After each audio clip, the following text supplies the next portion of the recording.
counties across the country. Jukwaa Usalama, I repeat, is a public forum that enables us to have a conversation with security managers on the ground, and also to ensure that we deal with concerns from the members of the public. It brings together the leadership of the ministry, from the assistant chief all the way, and also from the OCSs to the national level of National Police Service, and also wananchi representatives from every division to help us engage together and agree. This is founded on the bottom-up economic transformation agenda. We're excited to be in Nyanza region this week.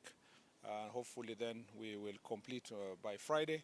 But today, Siaya, the meeting we've had on Siaya has elicited some good discussions on the progress we are making.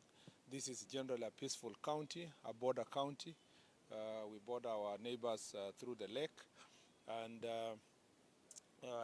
we have a lot of economic activities here. We have farming, we have fishing, we have transport and business, and this is helping drive our economic growth as a country. There are a lot of government investments in this area on matters infrastructure, matters agriculture, fishing, and as all this happening here, education is growing, education institutions are also expanding. There are also various security challenges that come with those issues. Number one is that we have, the first one is that we have challenges that are related to our border. Being a border county, we have challenges related to smuggling of goods, sometimes also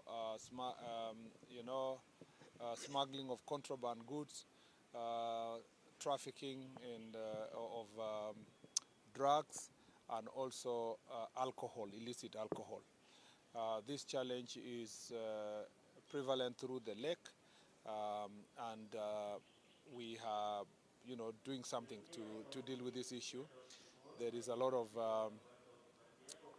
multi-agency approach, and I don't know if you're okay with the noise. Yeah, there is a lot of multi-agency work that is happening. We're working together with KDF, intelligence team, the police, coordinated by the administrative sector. All of it is working towards resolving these issues, particularly in dealing with drugs and illicit alcohol. This county also has a challenge of a lot of changa being brewed locally. And again, there is need for a lot of collaboration between national and county government in terms of dealing with licenses and selling of alcohol, but also with our administrators on the ground to make sure that there is a serious crackdown to make this county safe. The other challenge we face in this county is cases of mining. First, let me say about mining. Mining is a very important economic activity in the country, but the unregulated mining still poses a great challenge in Nyanza region and Western as well. And it is important that we have this conversation with the Ministry of Mining to see how these artisanal miners are put in cooperatives. There is also a role to be played by the county government, and I think, again, at intergovernmental level, we need to agree on how best to regulate so that we can protect the environment, protect lives, and also the government can be able to earn revenue. Again, conflicts that are related to mining are posing a threat to national security, and it's an area that I think requires our joint collaboration to make sure that it's properly regulated. On the other issue that we are dealing with in this region is the question of violence, especially goons and hooligans and gangs. As you know, that in the past we had a big problem with what was called 42 Brothers and other gangs, both operating between here and Kakamega County, Vihiga, and other places. A lot of good work has been done operation has been done in this region, and these activities have subsided. What we are witnessing is hooliganism. Sometimes young people being procured to carry political activities, and competitors are using young people to disrupt each other meetings and so forth. Again, like we have said in all other counties, this is an area that we must deal with decisively. The few elements also within the border sector who are also involving themselves in criminal activities can be dealt with when we properly regulate, and particularly regulated cooperatives and circles of the border sector. The other issue we're dealing with here is defilement and gender-based violence.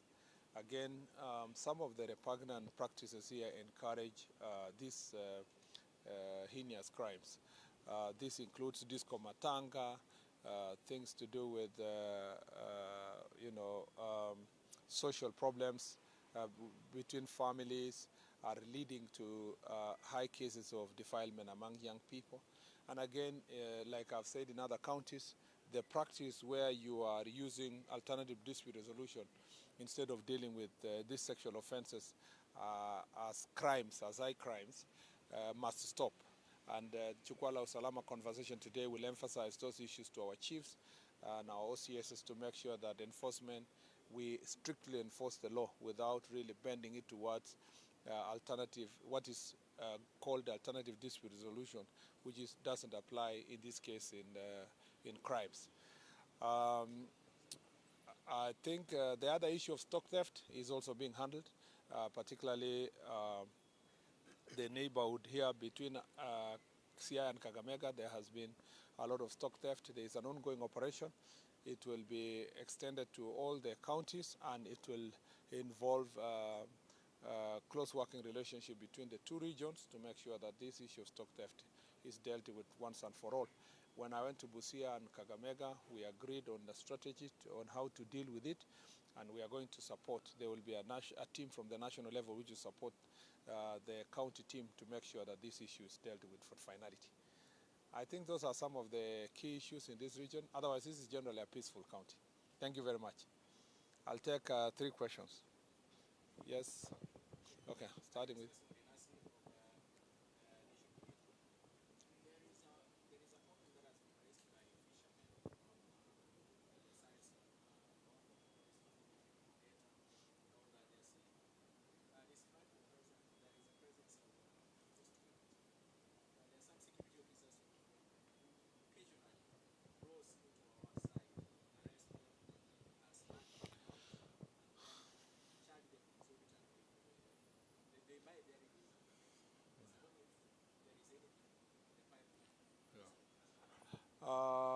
You remember that President Museveni was in Kenya less than 3 months ago for a joint cooperation meeting, and it was agreed in that meeting, and I was there, that CS Joho with his counterpart from Uganda sit together to see how we can jointly manage the resources of Lake Victoria.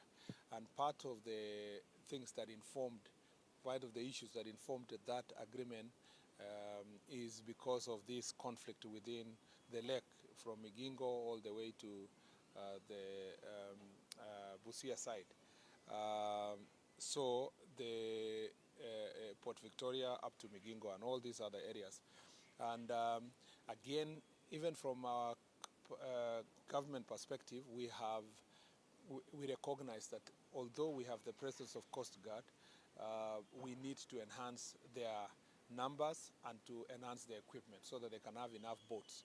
We are also planning to build a base for the Coast Guard in Usenge so that it can help in these operations. So it's an issue that is alive. We are alive to. Remember also the Coast Guards have also apprehended some of those trespassing officers from the neighboring county, because once you break the law, it doesn't matter whether you're from Kenya or Uganda, you must also go through the legal process, and some of them were arrested and handed over to authorities in the Busia side of Uganda, and they are facing justice. So with a closer collaboration, I think we should be able to get rid of that issue, because the so-called charges are bribes, actually, that are being solicited by those law enforcing agencies who have gone rogue. And I think as the two countries, neither Kenya nor Uganda encourages those kind of practices of corruption, and we must deal with them jointly through the joint cooperation framework.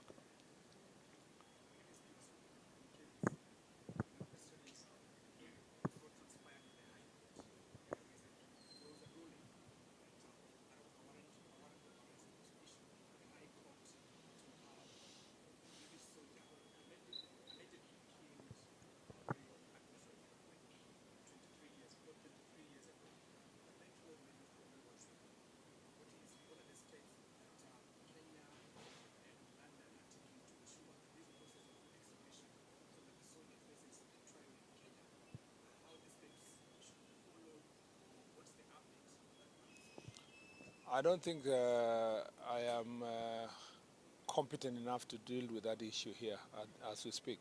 That's a matter that's being handled by the Foreign Affairs, because they are also under defense, because we have a joint defense agreement, cooperation agreement between us and Britain, and there are procedures that are being followed. And when you are dealing with matters of extradition, it's a both diplomatic issue but also a defense issue in this situation. And I think I would rather leave that to Minister of Foreign Affairs and the diplomatic channels within the defense to see how best that can be handled, because we have a good working relationship between the two countries, and I don't think we will struggle to find the right cooperation. Britain and Kenya have, of course, very long historical relations, as it's already known, pre-colonial, from colonial, pre-colonial, post-colonial to modern Kenya. So the whole thing requires proper diplomatic channels to deal with it, and I think Foreign Affairs are competent enough to help us. Of course, the procedures in court happen through the Attorney General's office and the DPP's office, and of course, as investigators, the Ministry of Interior has done its part. But in terms of extradition, it's an important process. But let's leave it to Foreign Affairs. The last question. Thank you very much. Asanteni sana. Yeah.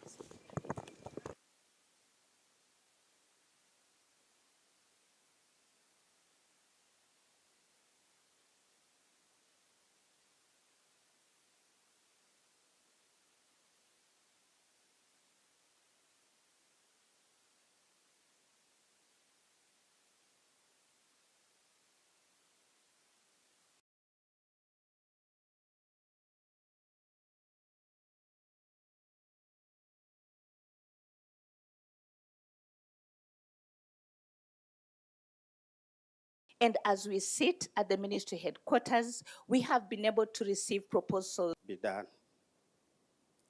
There is an area also I also want to address in line of our duty, areas of response to distress calls. Most of the times, as community members, because most community members, it's the chief that they see around. Ndio serikali wanaona ko karibu kabisa. And at times, a chief is even woken up at night, and you find yourself having no other option but to respond to this distress call. In some instances, when responding to these distress calls, our colleagues have received challenges. Most of these people, sometimes they are violent, and the worst part of it, in the event that the chief responds to this distress call, and maybe the suspect gets injured in one way or another, or when running away, then there are instances where cases have been turned against the chief.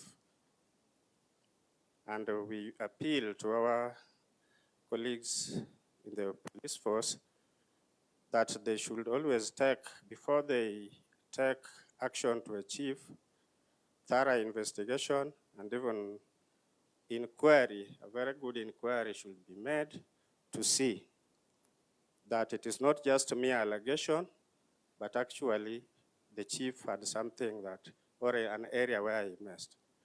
So allow me to give a case example of a situation that we have now. One of the assistant chiefs for Kaugagi, Udendo sublocation in Siaya County, recently had a case when he responded to a distress call of a suspect of a cattle rustling case or a cattle theft case. The culprit, in an attempt to run away, sustained injury. And right now, we have information that the assistant chief, is about to face court action. We really appeal that the matter be investigated thoroughly before the assistant chief faces any action. That aside, I also want to mention an issue on chief's climate action. This was a very good initiative from the government, and I'm pleased to hear today that the tree cover in Siaya County has improved. It has been testified before us here. However, I want to say that as much as the chiefs have tried, and the figures you had, there still exist a few challenges that need to be addressed. In most cases, during the Chief's Climate Day action, most of the residents always know they are going to get tree seedlings from the chief to plant back into their homes. Even if we have identified an institution, then they expect even to have some to go and plant in their homes. We always rely on our partners, local partners, but at times they also fail us.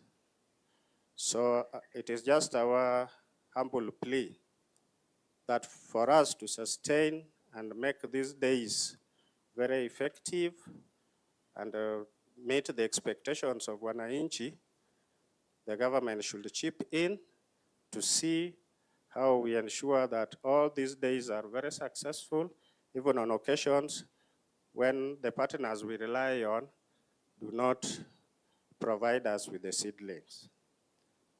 Otherwise, I would plead that I beg to rest there, and thank you so much. Asante sana, thank you so much, Assistant Chief. So next will be the category of chiefs, and we start with Mr. Simon Onyango, Southwest Alego. Karibu.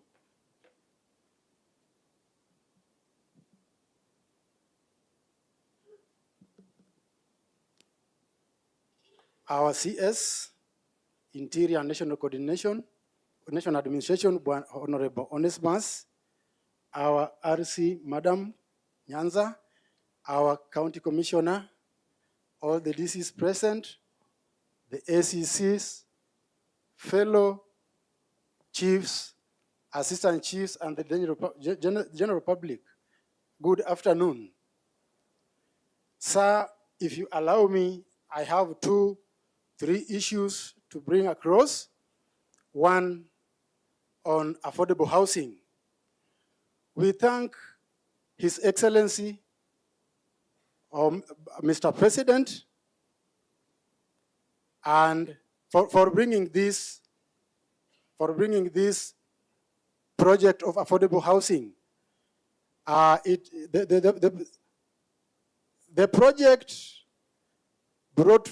has brought food on hundreds of youths, has made them place their foods on their tables. And we therefore request continuity and support of this program. We also request the access to this affordable housing. In Siaya County, we have a strong and organized youth forum or youth welfare, and we pray that if we can allocate some units to the welfare to distribute them among its members will be of good to us, and this will boost our socio-economic support. To the issue of promotion, sir, as you just said, some of the youths, some of the chiefs and assistant chiefs here had gone for security management at Embakasi, and some of them are due for retirement. They've been waiting for this promotion because they've stagnated in one job group to date. We as well request, sir, that the chiefs and assistant chiefs seated before you here, some of them have degrees, some of them have diplomas, and some of them have enrolled for the masters. If chance be, we pray that they be promoted to the post of CC, to ACC, sorry. To the post of ACC. Last and not least, sir, is the issue of compensation. As you all are aware, in our line of duty, we face so many challenges. So we request for compensation in case of injury, destruction, damages, or even death. You see, if we go for raids or arrest, we are the witnesses on the ground. And we need protection, Bwana Masengeli. I don't know where secrecy of oath was hidden. We are the witnesses on the ground. We serve our own people using swagger cane. And it becomes very challenging. It becomes very challenging if the person you arrested or directed the officers to arrest, the following day comes out and tells you, Chief Nico, na tuko na wewe. We need your protection, sir, from your office. We also pray that if at all the death of a chief or assistant chief be, we request a small support.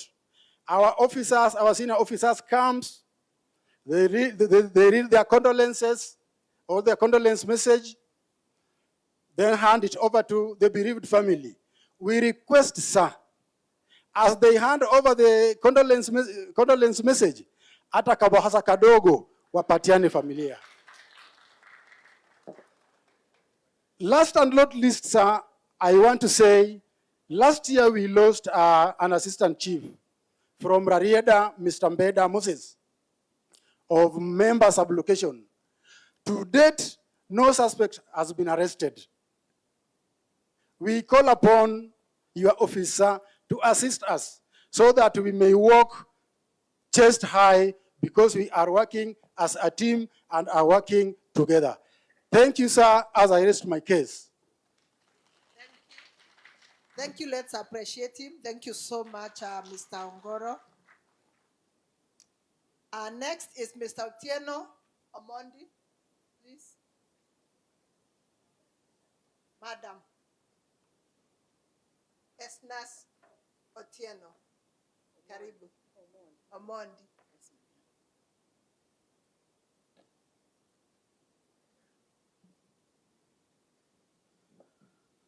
To the Cabinet Secretary,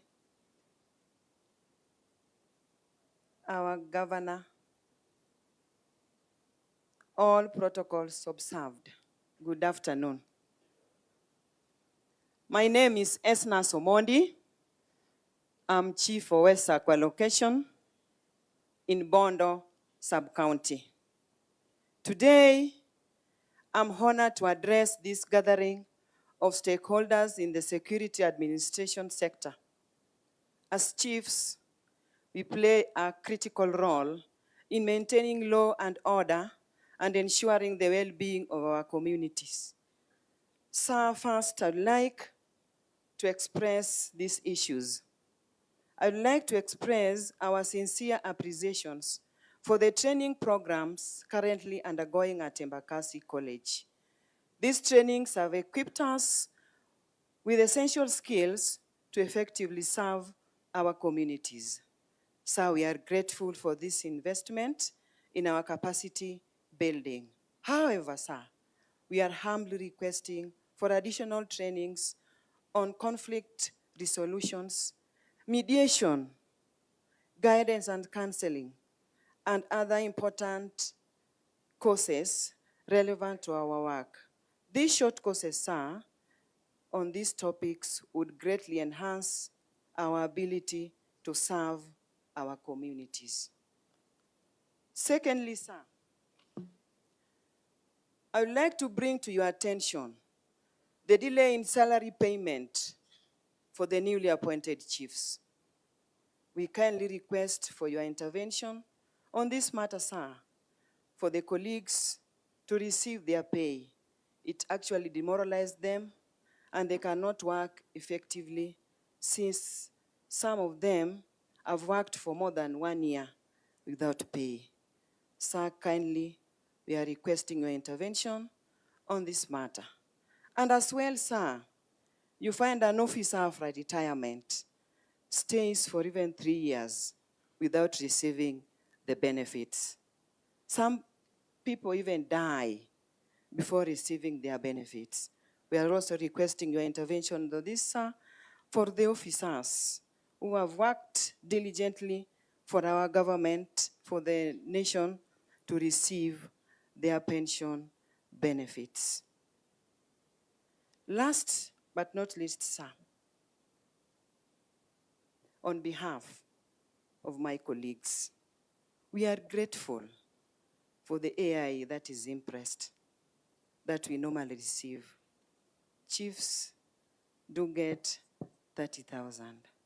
We are requesting if this can be increased from 30 to 50.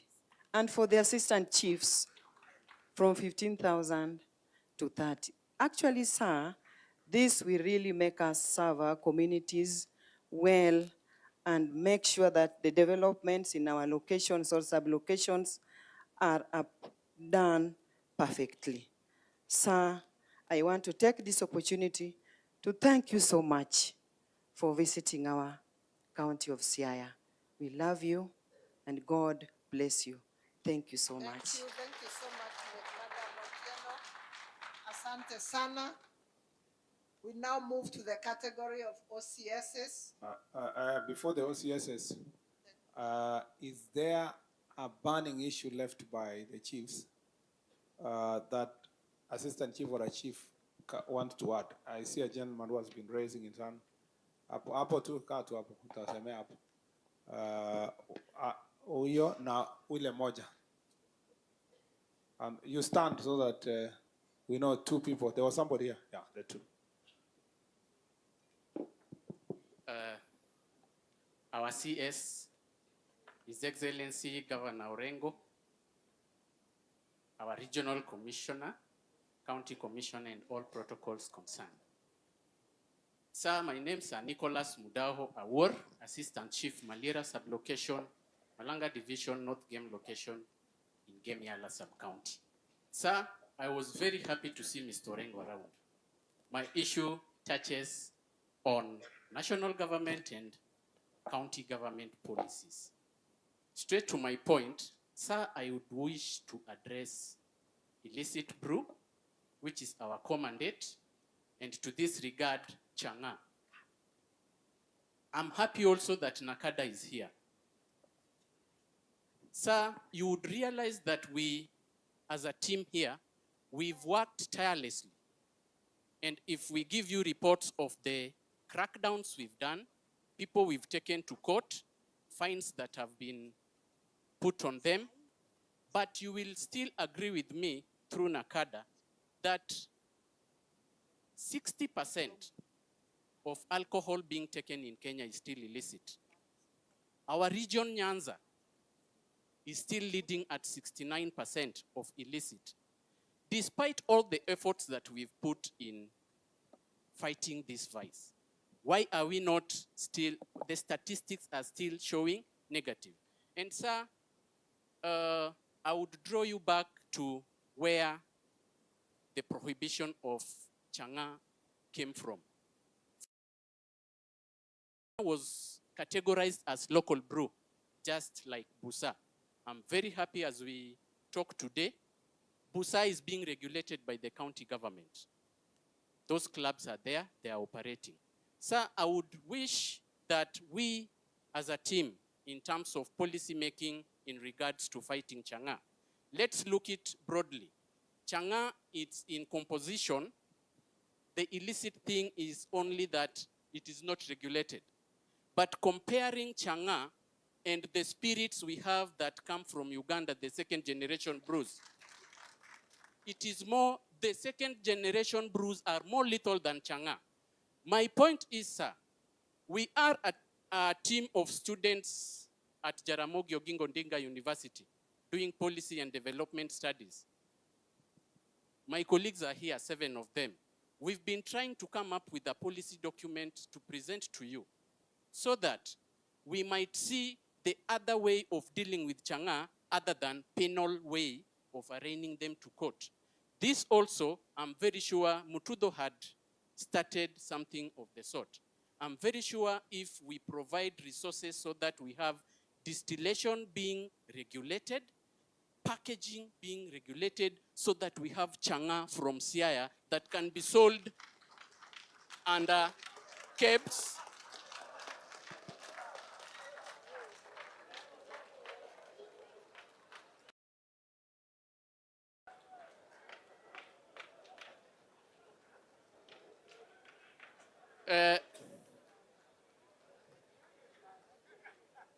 Sir, I'm not a partaker of changa. I'm presenting my views. Yeah, and towards this, I know we shall be creating jobs. You see what Keroche has done. They are distilling. Yeah, and if you see the composition of what makes up changa, ni unga, mtama, skari, and pure distillation. Yeah, so I humbly,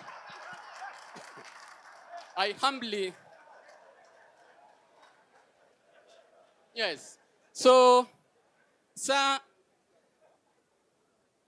I shared this with my DCC, and I'm happy that you are here because I know you sit in the policy making process so that you can review this prohibition of changa so that we as officers that are on the ground, we best see how we can assist our people. Because my grandfather was an assistant chief in 1968. Those people he was arresting, I'm still arresting them to date. Sir, that indicates that, sir, that can tell you the kind of resilience these people have. And for us chiefs and assistant chiefs who conduct raids, there are some places you go and you see poverty with your eyes. Instead of arresting, you compromise.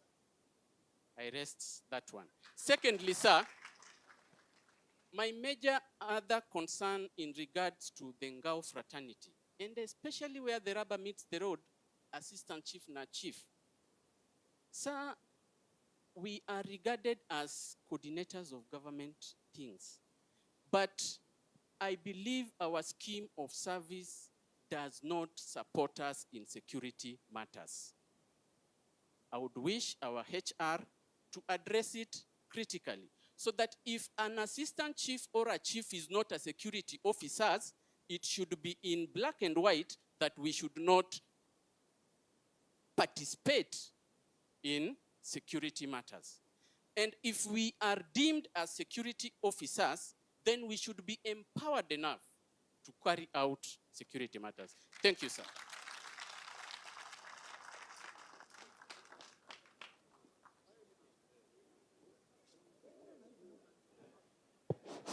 Thank you, Chief. I think you are now very popular in I saw many people were cheering you there, but many of them also were on this other side. I will be saying that. I don't think that, but we will discuss that later when I will respond. I don't think per se Chang'aa on its own is defined, it's illicit because it is named Chang'aa. It's because the process that has gone through, like you said rightly, has not gone through the legal process and get the necessary licenses and then be approved to I think that is the standard process. If it were maybe in your research, I'm happy that you're doing research, is to ask yourself, should it go through the same process with all other processes? Or can the processing of Busa and Chang'aa, like you said, Busa is already being regulated by the county, can their process be properly defined and by which institution? Then if you follow those institutional process, you have the certificate that you are required and you're keeping certain clean standards and the packaging is right, then you can be, because there is a public health issues and so forth. So if you follow all those processes, even today, I still think that then that is, it is permissible to the extent that you follow the necessary process. But your proposal is not out of ordinary.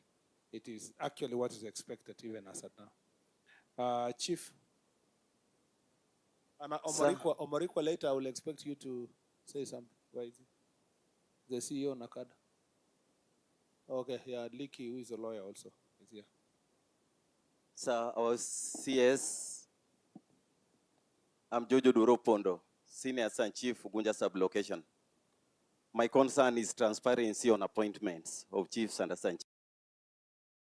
Joined service on the year 2006. In our location, we have 4 sub-locations. I served up to the year 2023. I got the appointment of acting chief, of which I acted for almost 2 years. We did our interviews, of which the interviews we took 3 serving assistant chiefs and 2 non-serving assistant chiefs. When the appointments came, we were surprised only to get appointment from someone outside the service, just civilian. I think I'd served for 20 years, acted 2 years, of which I only had 5 years to retire. When I got the appointment that civilian had been appointed, that civilian is now here. Yes.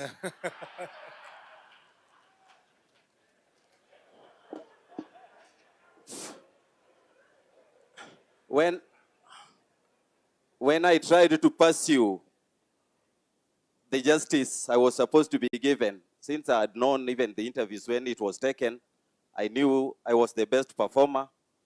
The justice I was never accorded. I only got a lot of frustrations. I was being told that ukifuata sana ni kama utafukuzwa kazi. So I actually prayed for justice. By so meeting you here today, I'm only praying that something should always be done to the serving assistant chiefs so that they get motivated. After serving for that long, and to someone like me who is almost retiring, you'll go almost barehanded. And I'm not afraid to say that I'm a diplomat in ADR, of which I graduated in the year 2022. I think I met all the threshold that was required for someone to be appointed chief.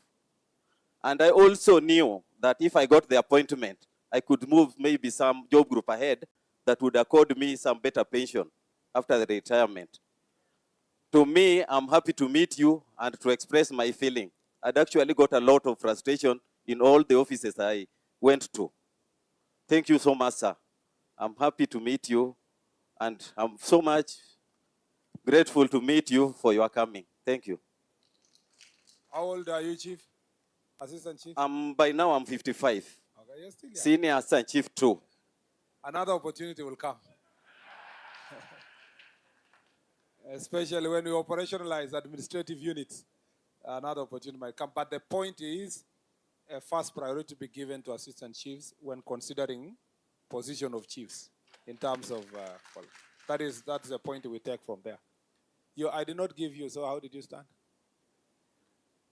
Have you gone to Embakasi yet? Yeah, okay, that's why.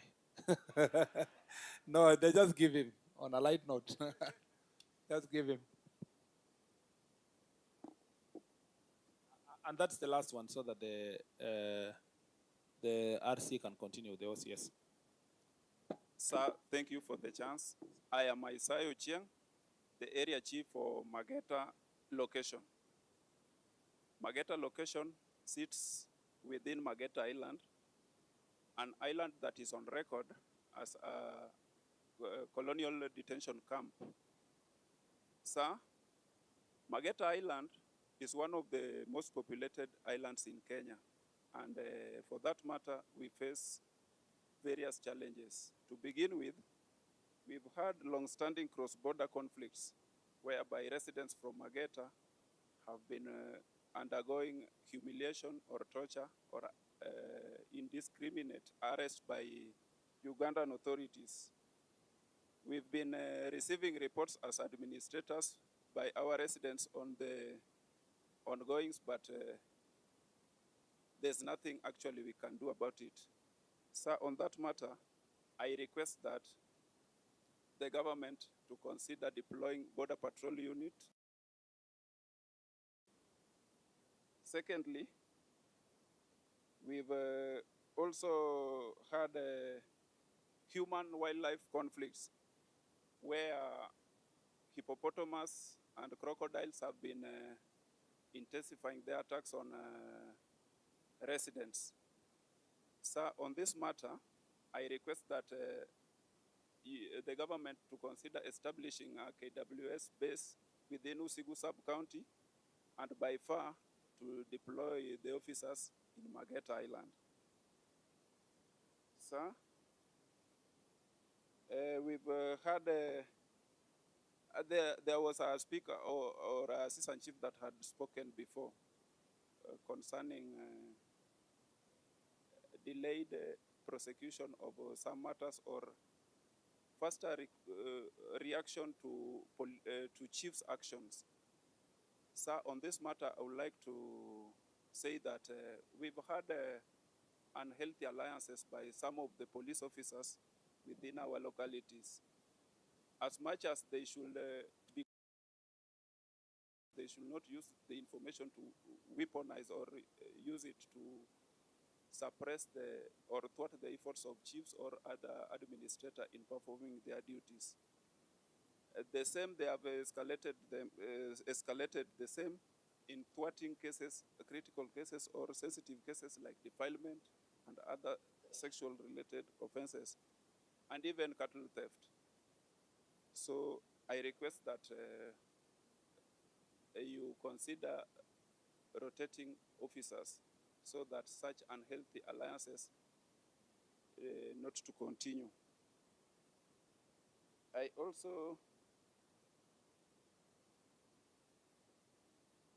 also request governor within, and for them to come is really hectic. They never appear. So I request that they be deployed within the island. Thank you so much, sir.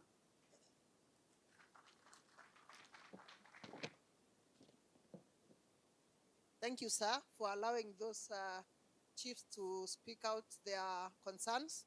We were to miss the chiefs. So next we move to the OCSs, and we start with Simon Rotich, Chief Inspector Simon Rotich, OCS Akala.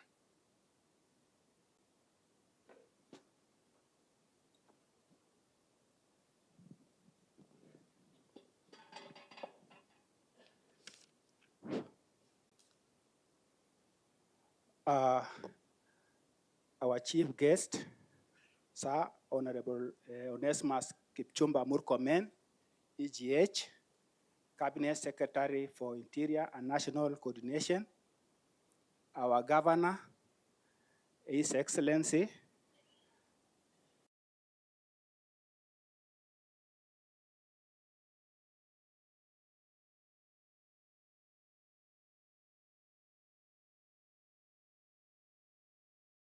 Allow me to write from the established protocol.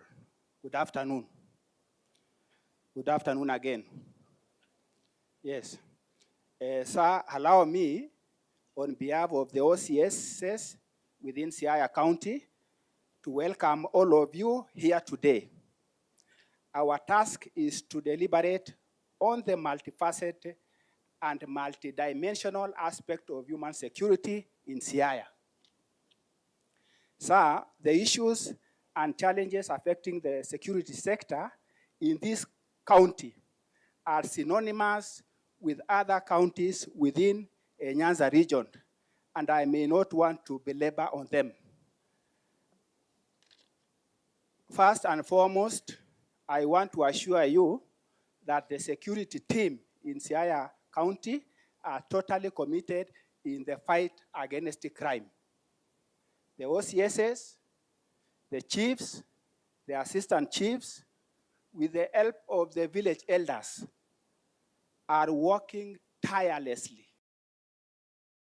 that there is peace in the county, and we are also committed in supporting the government of the day in its bottom-up transformation agenda in all the sectors. Equally, as the OCSs within Siaya County, we are alive to the fact that police stations are supposed to be the center of excellence in service delivery to the people we serve. However, there are issues that are there, and our chief guest, let me respond to an issue that has come up from the assistant chief. There is this case of Assistant Chief Maero. This is a case where it happened in my area, and by all standard of measure, we follow the procedure investigating that case. And that case, according to us, we investigated and found that there was no substantive matter to all the OCS. Na mimi nimeshangaa hata wakusema OCS amesuia hiyo kesi hata ijaenda mbele. So hiyo kesi naijua, and that case is, hata saa hii vile naongea waziri, there is a complaint against me. Kuna mtu ameandika, not even the complainant, there is a person there. Ameandika kwa DIG, ameandika kwa IG, ameandika kwa IPOA, ameandika kwa EACC on the same case. That mimi ati mimi natembea na sijui nakaa na hawa, and I don't know them. So I want to remain very clear that we are going to stand with the chief. Na hiyo mtu alipowekwa pingu alitoroka akalala msituni. Only to resurface the following day. Ikatolewa pingu, akakuja station, in the normal way we investigated, tukampa P3 akajaza. The worrying issue is that anasema ati alikwenda ICU 5 days. 5 days. Na P3 inasema harm.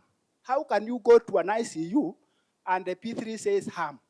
That cannot be practical. So for that case, I know ukisikia nimeenda transfer,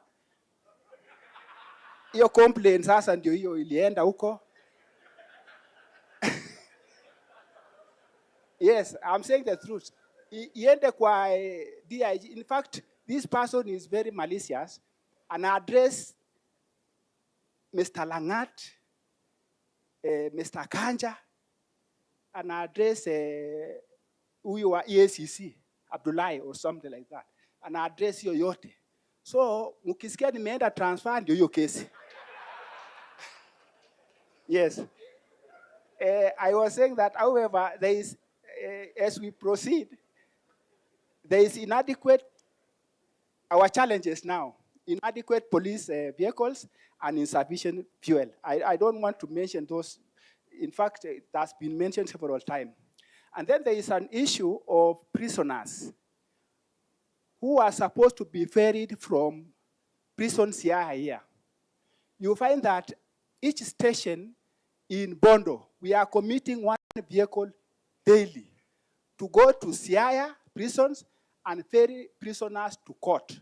At the same time, guard the same prisoners, and the evening they return them to Siaya.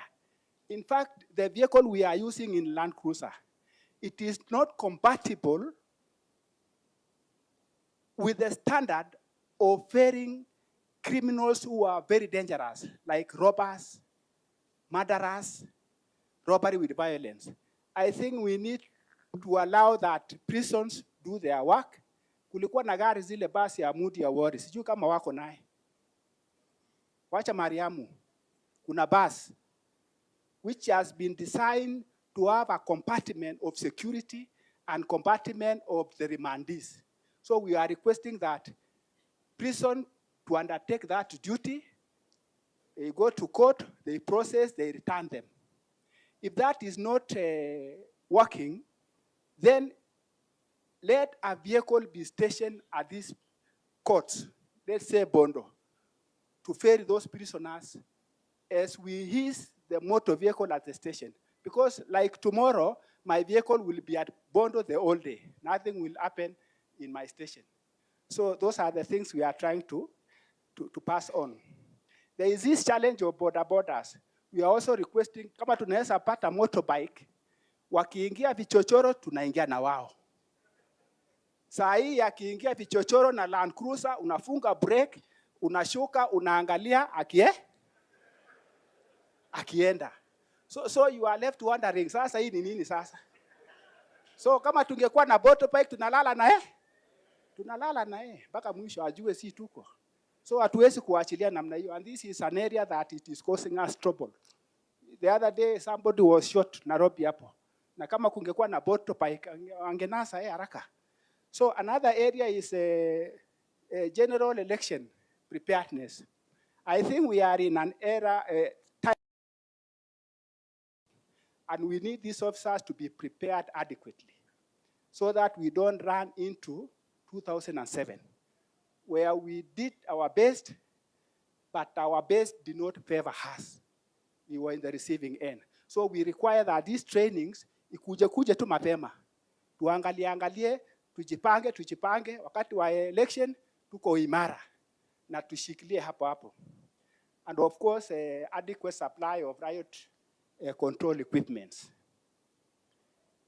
Yeah, there is another area of refresher courses. For those who know refresher courses, it used to be called smartening.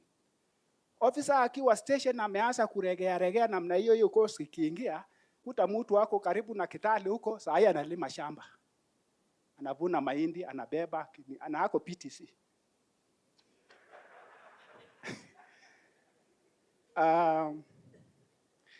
We have got also training on officers on the Bill of Rights. In fact, Bill of Rights is in Chapter 4. And Chapter 4 is one of the biggest chapters in Constitution. I know you are a lawyer, you are aware of this. And this Bill of Rights runs from Article 19 all the way to Article 59. Fundamental freedoms and rights to the National Commission, National and Equalization Commission. Hii yote hapa katikati ni ile vitu inakula sisi kama maafisa wa serikali. Iwe ni chief, iwe ni polisi, ndio inatugonga. Those articles inatugonga. Ukiangalia like Article 37, matters to do the assembly, demonstration, and petition.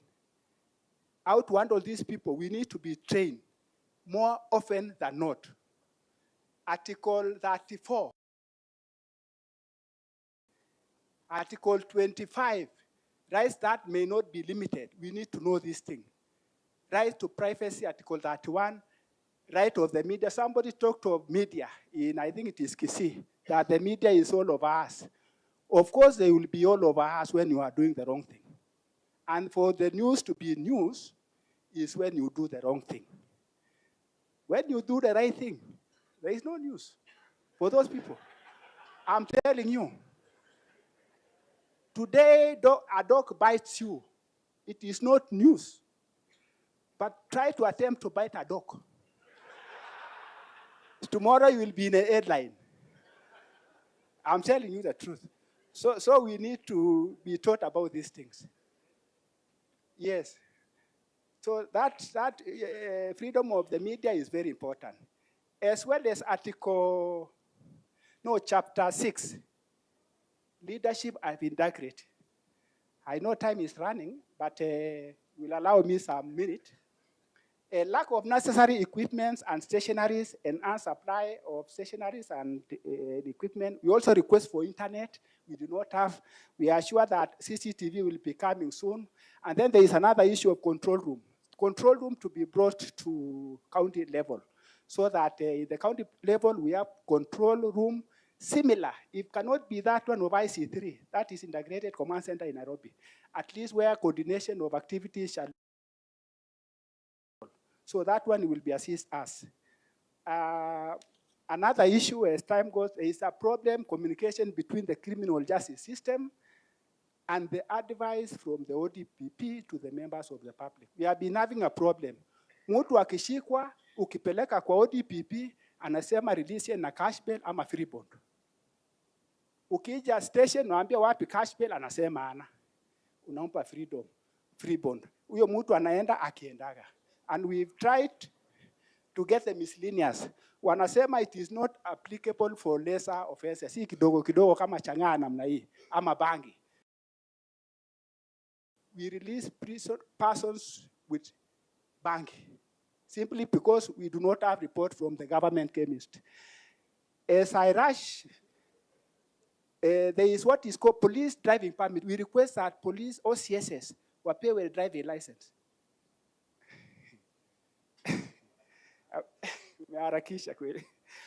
There is what is called a police driving permit.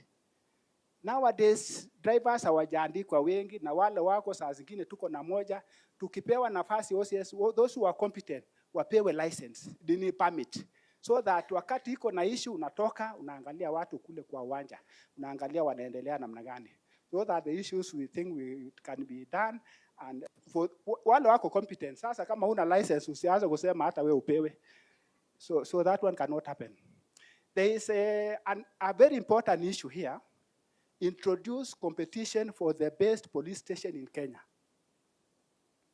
According to the Press Information Bureau in India, the government of India selects the best performing police station across the country every year to insensitize an effective functioning of a police station and bring health competition among them. We request that you consider introducing this one. Tuwe tukiona tu police station mzuri top 10 mwaka huu ni gani? Wengine waanze kuperform well. And then the parameters has to be introduced. Ile station mzuri sana imejengwa mzuri isiashine wale hawajajengwa sana. There is also a public mistrust and pressure kwa police. There is a blanket condemnation in police on corruption. Discussing a passion for those police. Kuna police wengi na machief hapa wako wazuri. But ile moja tu nasema police. Ati ni corrupt. In fact, this survey of Infotrack, hii wale wana survey, they don't even come to us kutuuliza hii mambo. Because the first person to give out ni mwananchi tu anapeana. And there is, I believe that when you go to a police station, you must carry something. So hata hii pia nao public wapewe nao hiyo index yao percentage so that ile yetu na iteremuke. Mtu asemi nilitoa bila kuitishwa. Asemi nilitoa bila kuitishwa. Wakati survey inakuja on the sample size anasema nilipeana. Na wewe ulipeana na huku iende kwake so that hii ingine sasa at least tuende number 10, number 11 huko. Tumekuwa number 1 for too long. And we need to shed we need to shed out. Finally, police visit to serious scenes of incidences, they are exposed to stressful and terrifying events. Mass casual incident, unaenda, ukilala usiku, unaona ile incident, unachamuka, and then these are officers using substance abuse. Kunywa pombe, wala wakunywa wanaanza kukunywa. Wala wanakunywa zaidi. Thank you so much. And then finally, finally, problems affecting security sector are systemic, and without finances, nothing much will be implemented as required. And this needs an holistic approach, but with your determination, it is apparent that this time round, we have gotten it right. Thank you very much. In conclusion, I would like to particularly appreciate our chief guest for setting the pace in Jukwaa la Usalama for what is clearly open and constructive deliberation on matters affecting the service delivery in the security sector. Thank you very much. May God bless you. Thank you. Let's appreciate the OCS. Thank you so much. Thank you so much. Next is Charo Kahindi, Chief Inspector Charo Kahindi, also OCS Bondo.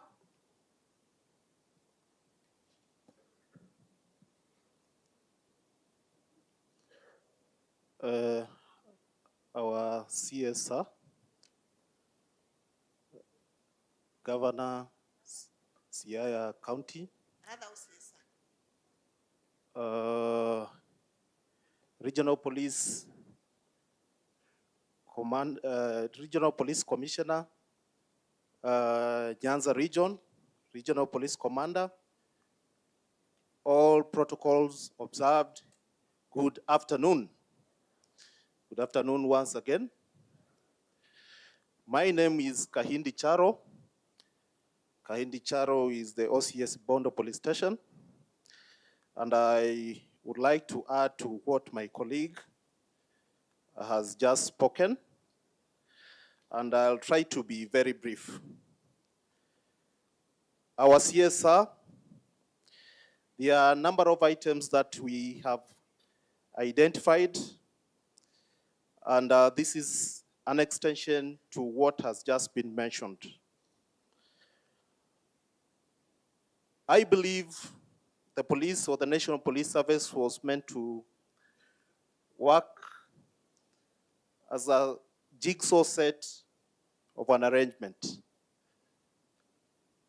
There are different departments within a police station that requires capacity building, and this brings me to the point where we would kindly request our AJAABU CS to support the National Police Service with funding on training. I know this has been mentioned, but I want to be particular on specific duties like record officers, signalers. Most of the times, OCSs across the country have had to mentor officers. And the mentorship has been there for so long, and I believe we even have a signal training school. I think it's in South Sea, around there. We request that if conditions allow, you may support us so that we may have officers who have the prerequisite skills to undertake the duties in respective police station. Again, there are these utility vehicles. The other day, I was reading in the media that,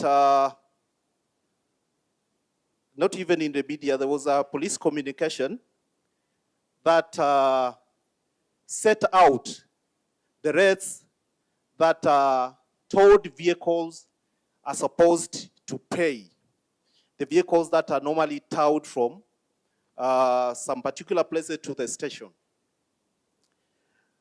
It is difficult for us to implement because private businesses, these towing vehicles are owned by individuals. And at times, they may end up placing some exorbitant rates. I may request that I don't think it's impossible for the National Ministry to have at least one breakdown vehicle in every county. That way, if an OCS has an issue and a vehicle needs to be towed, it is easier and efficient for that assignment to be done. And we can retain the same rates and the same be paid through the e-citizen account. Again, our AJAABU CS, I want to mention that on the ground, we are receiving a lot of support from other departments of the government. I'll give an example. We are in the business of dealing with criminals. And at times, the present day criminal is evolving into, let me say, very smart beings. You realize that somebody has committed a robbery in Bondo, and this person identifies himself as Kamau. He goes to commit another robbery in Siaya. He calls himself Kazungu. Maybe goes to Kisumu, commits another robbery. He calls himself a different name.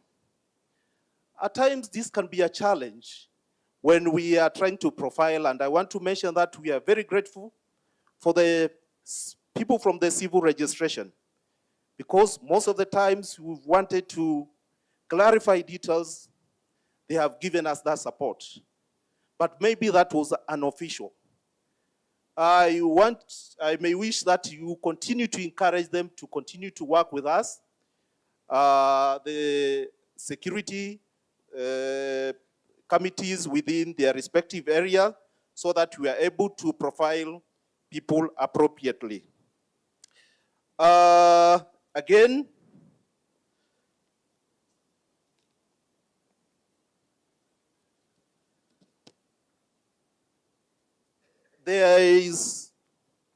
we have police establishments that have been constructed in various parts of the county. And I want to single out Nango Police Station, a very beautiful police station that was constructed by the area P. Nango Police Station would be of service to the residents of Nango and the islands that are currently not policed. The block, I believe, is close to 90% complete. We would wish that Nango Police Station, and I've also been briefed of Ndira Police Station, be gazetted, so that within our establishment, we can deploy officers there to continue with serving the public.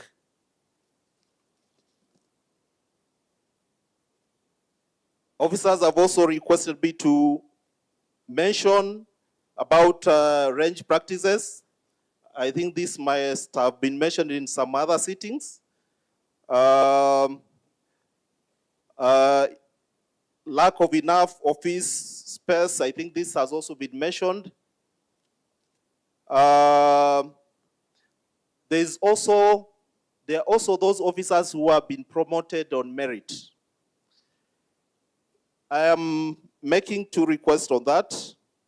Sometimes, if you promote a constable and you let that constable work within the same environment, sometimes they do not get the respect they deserve from their colleagues who are at the same rank with them.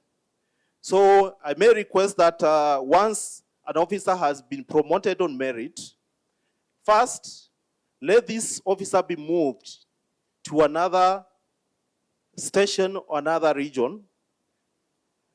Secondly, let these officers be taken through some induction training. There is also team building and sports. Back, I think we used to have regular sports and competition events. We understand that we've had a period that is globally where financial crisis. But we may request that when allocating budget for the National Police Service, these activities be to bring officers together. They are able to build that synergy, and it's a great welfare project where officers are able to interact besides their official mandate. The issue of AIE, I think this has been mentioned. I do not want to belabor on that. The issue of illicit brews and bang, it has also been mentioned. I may not wish to repeat. There's another issue. I may not want to go deep into it. I was asked to talk about the disco matangas and these replica uniforms. But let me speak on replica uniforms. There has been a tendency where we find members of the public donning replica security uniforms. At times we have a challenge when we arrest these people, because the moment we arrest them to court, we are asked to produce some authority to confirm that indeed this replica uniform belongs to a certain service. But sir, I may wish to say this. For the safety and security of the areas that we are responsible, I think we need to make a statement on this, because you may find that these replica uniforms are being misused by some of our people.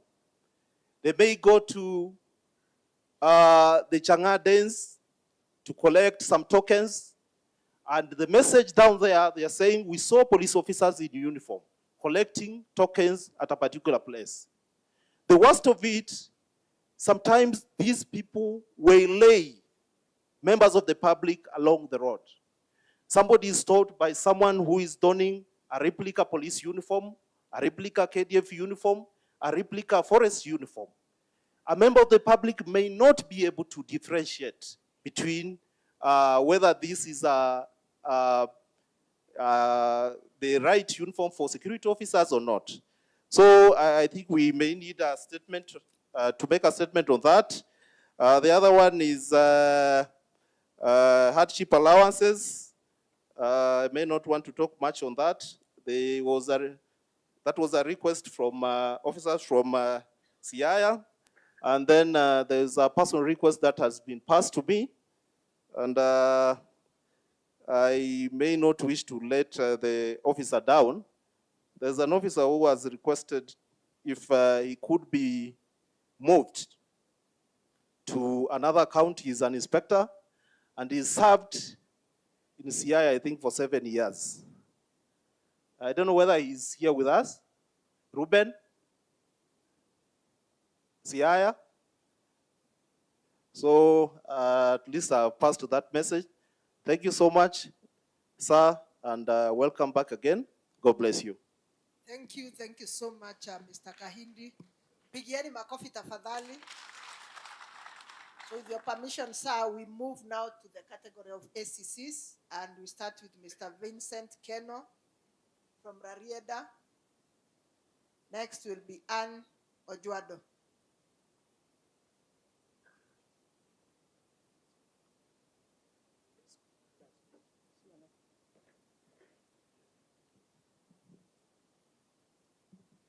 Thank you very much, sir. Our Cabinet Secretary, Ministry of Interior and National Administration, the Governor of Siaya, and all protocol observed. My name is Vincent Keino, Assistant Sub-County, which is in Siaya County. Sir, as you began your speech, you highlighted the achievements of Jukwaa Usalama, and I want to confirm that indeed I am the beneficiary of this program since we benefited with the promotions that was done. We say thank you very much, sir. Sir, without promotions, it brought a lot of harmony because it was becoming a serious crisis. Somebody who joined service in 2007, when I was still in university, serving at the same job group was becoming a problem. Others were branded a name called disallowed group, but you came and solved that solution. So thank you very much, sir. I'm happy for that. Sir, that we need urgently in many sub-counties in Siaya. It is called civil registry, which is missing, and it's making our citizens to travel long distances seeking that service. And in that, it is making the issues of succession to be very difficult. Imagine somebody from Luanda Kotieno traveling all the way to Bondo, looking for a death certificate, which is 100 shillings, and you're using 1,000 shillings. So it makes people discouraged, and that has an impact on issues of succession. Sir, as ACCs in Siaya, we face some unique challenges, which is not unique in some areas. One is this issue of disco matanga.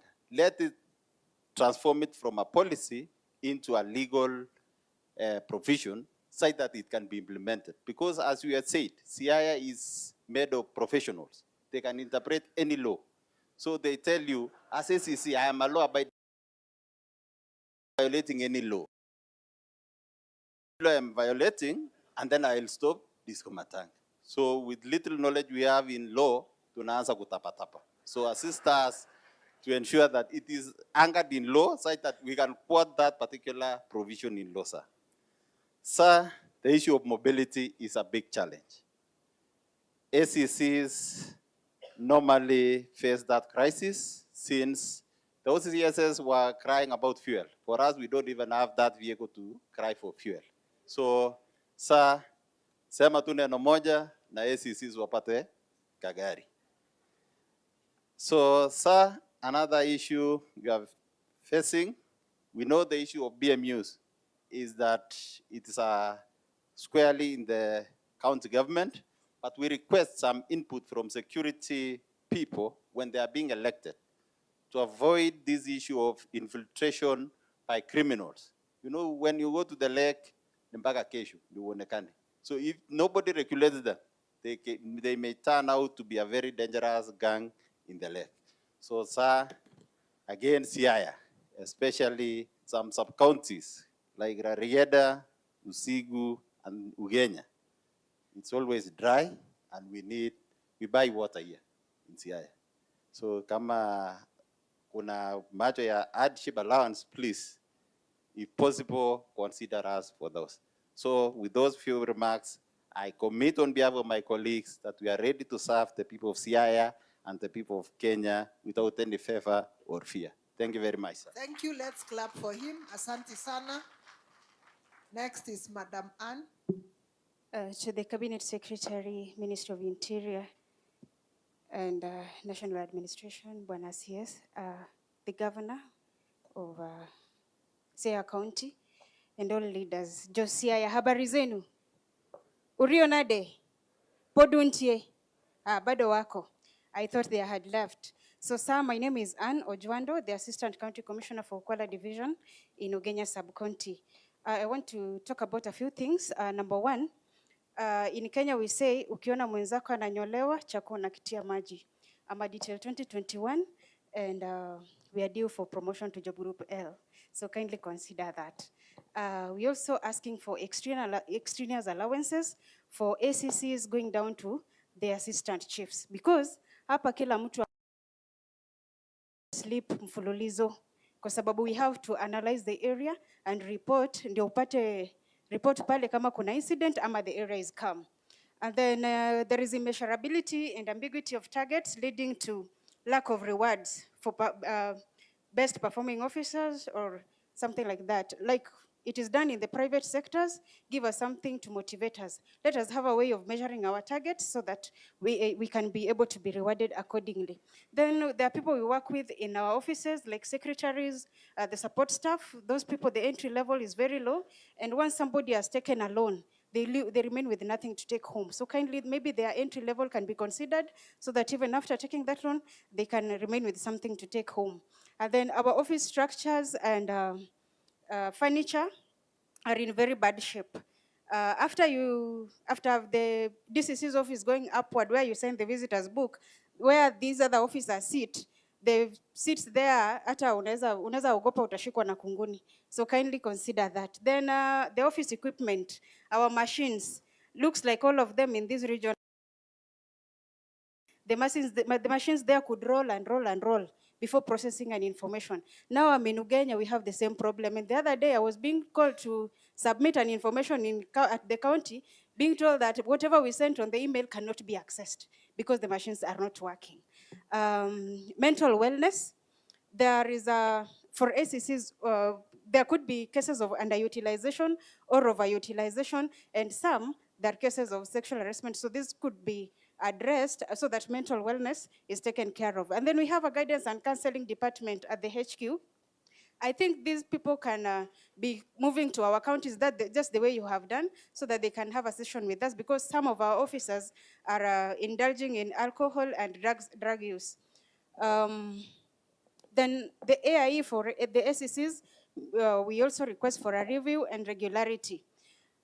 Then what I want you to talk about to wananchi about, there are cases, once arrests have been made, the incidents have happened in the ground, they come and withdraw the cases. When they go back to the community, they start saying, polisi alikula akaachilia, SEC alifanya nini, chief alifanya nini. So please, if it comes from you, they will say the CS said and we understood. Also, something on the relationship between the NPS and Ngaos. You've heard. That is an example. But I think this should be looked at objectively so that we enhance the relationship between Ngaos and NPS so that we can have a healthy relationship, because we cannot work independently, separately. Then you ask about succession. From my area where I work, we came up with an initiative. We involved the judiciary. So the senior magistrate at Kuala Law Court, we go to the field together for barazas, we sensitize members of the public, and from his feedback and mine, the cases of land matters have gone down, and succession is being undertaken by most of the public. And then, sir, maybe you can also, you may also say something about the village elders. Finally, I have a success story in regard. When I came to Siaya in January last year, I studied for some time mapping the illicit brew dealers and the bank sellers. In total, from my division, we had 205. But now I can gladly report to you that in this booklet, I have contacts of 65 people who are. In this regard, also there are women who have formed a group which they've used to borrow government loans, and they're doing well. So they asked me, now that I'm meeting with you, to invite you as a friend and request you on their behalf that you may collaborate with other people as their friend to support with the tent and chairs for their trades. Thank you, sir. Allow me to hand this over to you. Thank you. Thank you so much, Madam Anne. So Madam Anne mentioned the harassment in the passing.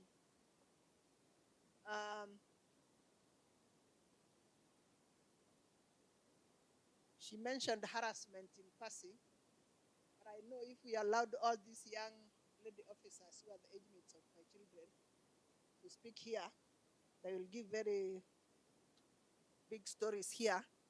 So that's a matter that needs attention. It's not a matter that should be mentioned in passing. So next is the base commander, Mr. Simon Nyandusi. Just kidogo tu. I know this was the lower level in those in the police. and I agree with you. Pass. We might need. Pass we might need to have, and also for DIG, one meeting for representative of police officers and ACCs to discuss sexual harassment. It will be very important at the workplace. Thank you, because workplace is the field. Yeah, thank you. You know, sex for promotion, sex for allowance. You think that it's not a joke? It's a very serious issue. Not just in one ministry, in every part of government, and so that we can enhance the policy on sexual harassment in workplace and protect our officers. So I will be very happy if we can organize one forum for women alone, because they are the minority in both Ngao and the police. Is there an OCS who thinks there's something that was left out? Who has a point in bullet form? Yeah, I saw you were anxious to say something. Yes, stand. Bullet form.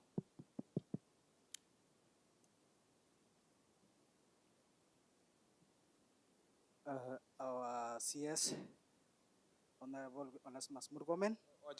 Na nini protocol. Thank you, sir. Na your station. And I'm Inspector Kipruto from OCS Sidindi. Sir, naone kuna ukweli uambiwi. Siaya, sir, is one of the operation areas in Kenya. And we are requesting, sir, if your office can be able to classify in police work Siaya as one of the operation areas. Two, sir, in Siaya is where you find most of the inspectors are OCS. Like me, I'm an inspector and I'm OCS.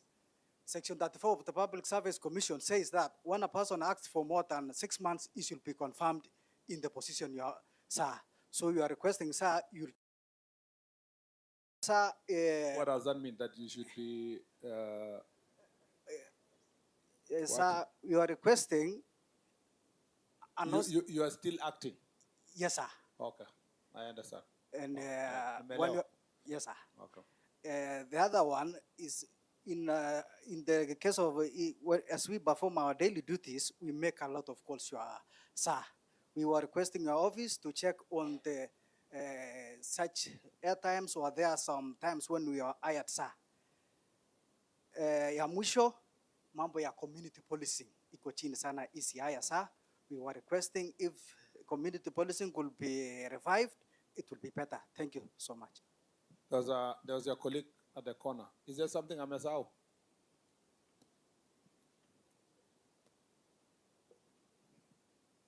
Good evening, sir.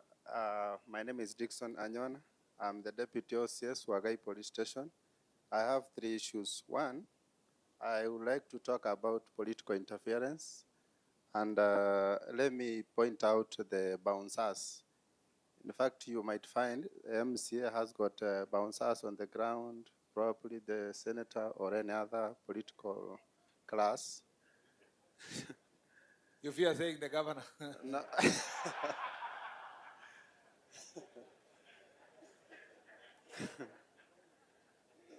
Sir, these bouncers actually pose a great threat, especially when we want to identify them with the society.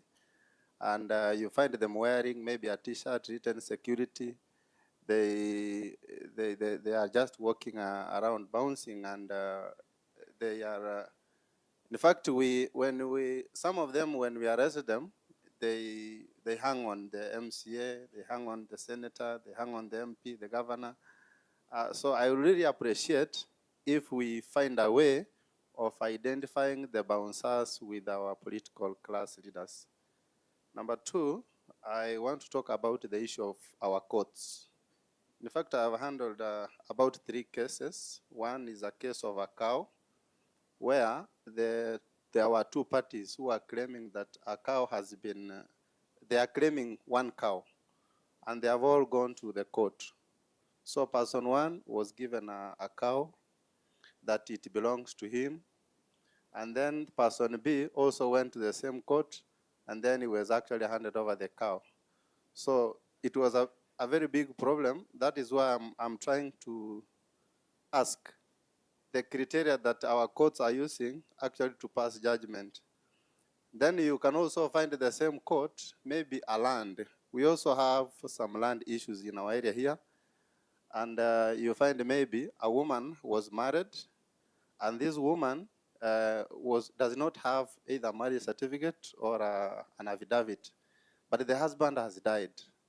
And then a guy comes him to terror her. Then he's now claiming this land, that he wants the land. Then you find another son was born somewhere else with a different name. He was also brought in this farm, and he also wants the land. So you find this man who is terrorizing the woman, and the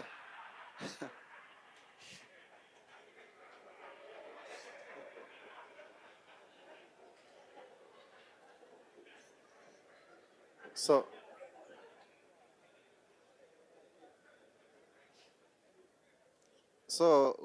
I'm humbly requesting that at one point when you are engaging our courts, just to... The terrorizing is not English, it's Doluo, right? Okay, yeah, because...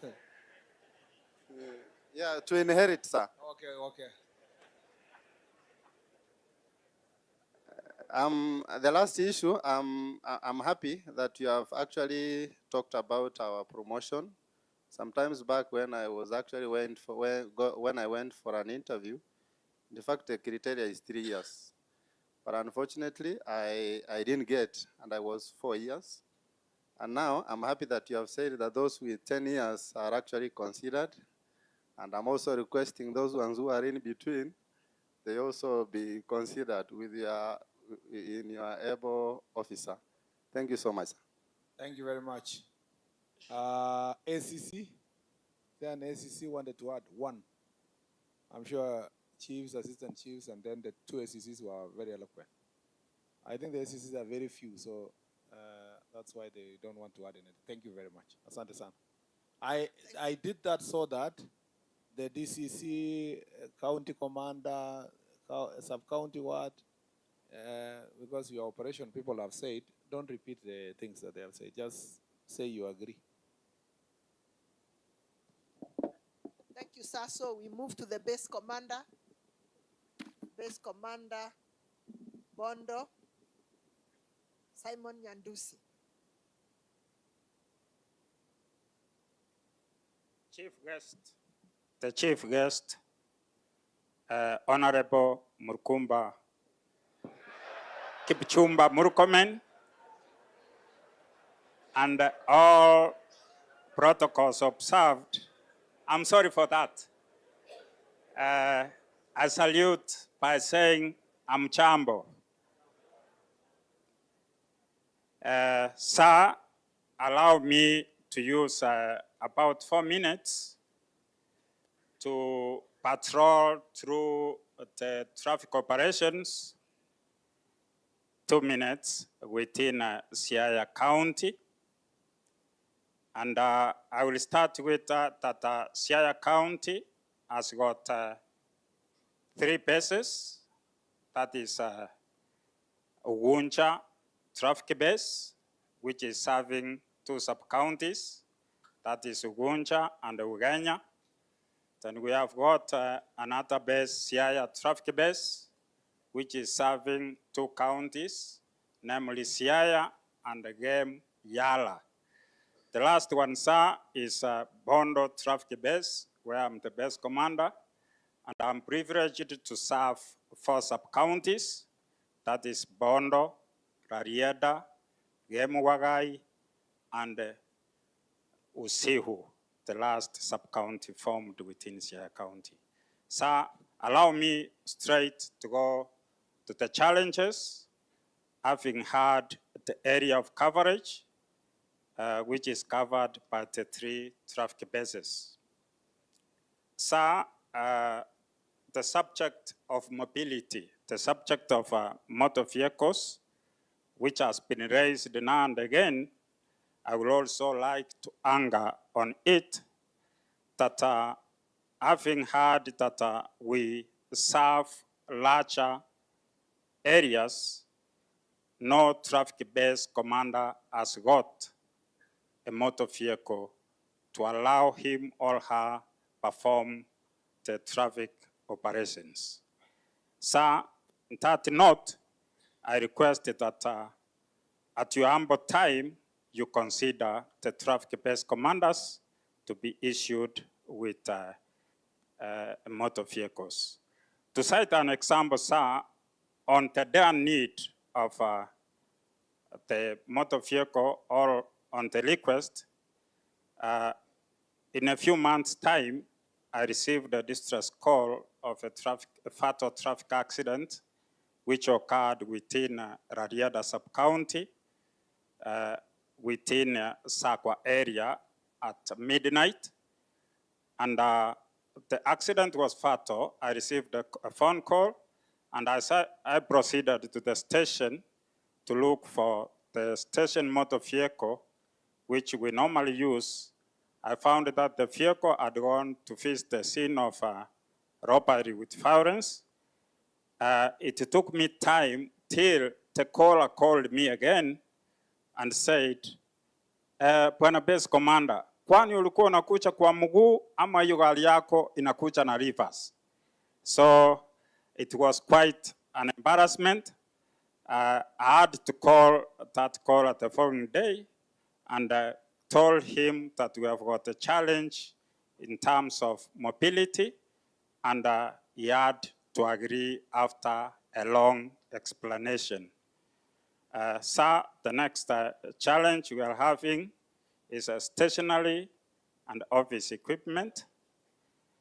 Sir, we rarely receive stationary, bearing in mind that the traffic department is engaged to performing duties of various investigations, matters, accident, and it takes us an extra mile to use our coins to purchase stationery like statement papers, so that we can record statement from the accident victims and the witnesses, so that we can process the files for further action. So on matters equipment, we are also requesting that our officers be equipped with computers, bearing in mind that we are now in the digital era, and we normally receive our instructions through email, and it takes us time to acquire the information in the right time because we don't have the right apparatus. It takes us time to go to the cyber, and in the cyber we use our own resources so that we can get access and open the email, and in most cases the information is at times left at the cyber business premises and might be misused. So the last challenge, I'm requesting that matters training, as I've said, that we are moving to the, we are in the digital era. We need to be trained on matters digital.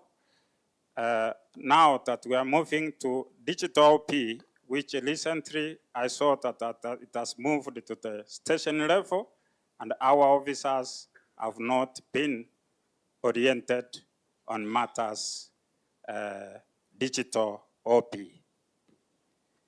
Asante. Lastly, sir, allow me to also read a verse from the Bible as I hand over the microphone. From the book of Matthew 7, verses 7, which says that ask and you will be given. Knock and the doors will be open.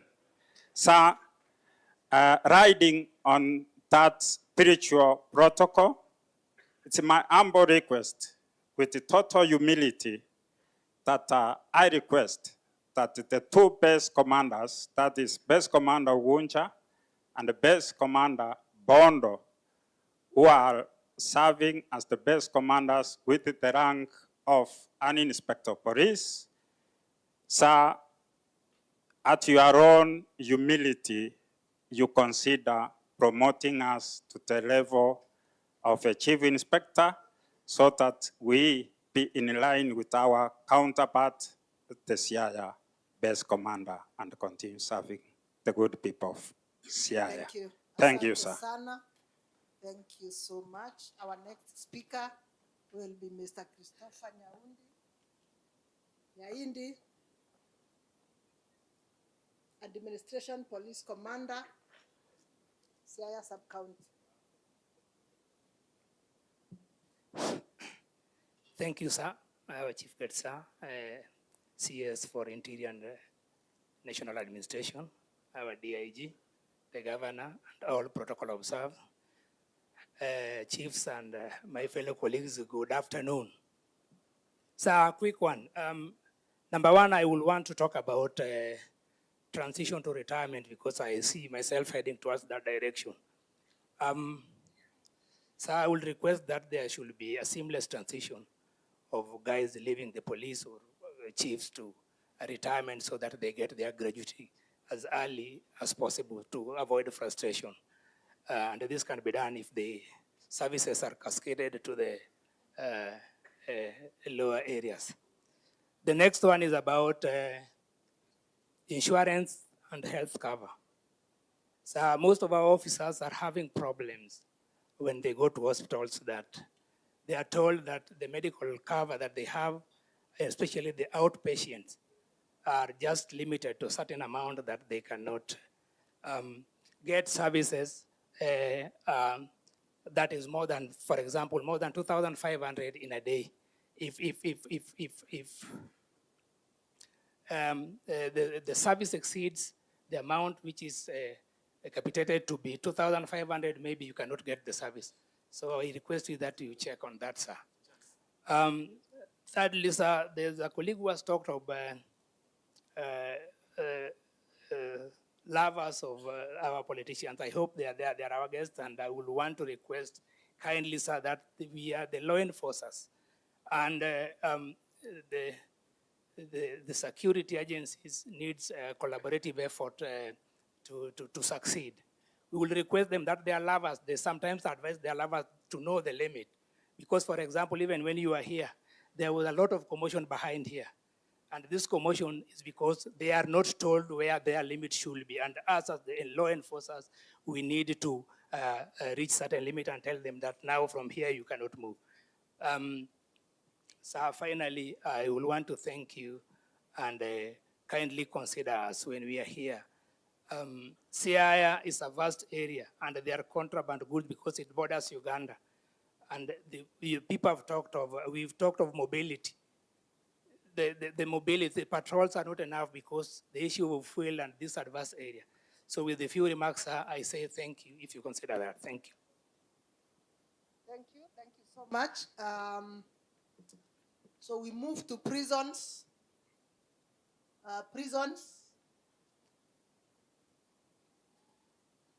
Mr. Agesa.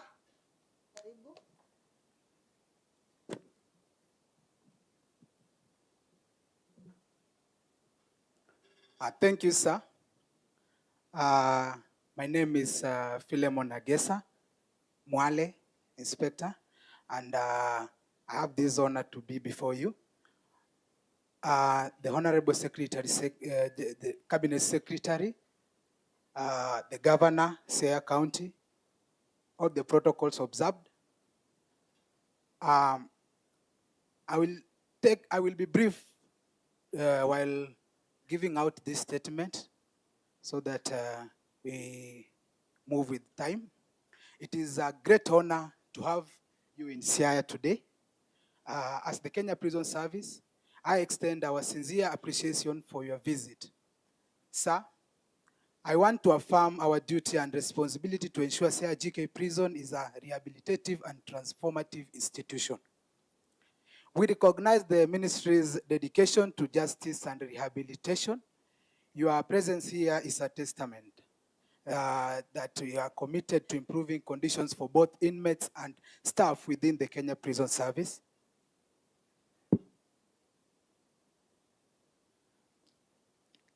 Sir, I will be specific. We have been able to see very many achievements throughout the period that we've been able to have this period. Sir, we have able to see staff promotions during the period that we've had, which have been able to help us to boost the staff morale. I will not labor on that because because we are under the same roof and the promotions are all through the with the National Police Service. Sir, we are also grateful for the regular uniforms that we have seen over the past 2 years. Both inmates and staff, they have been well uniformed.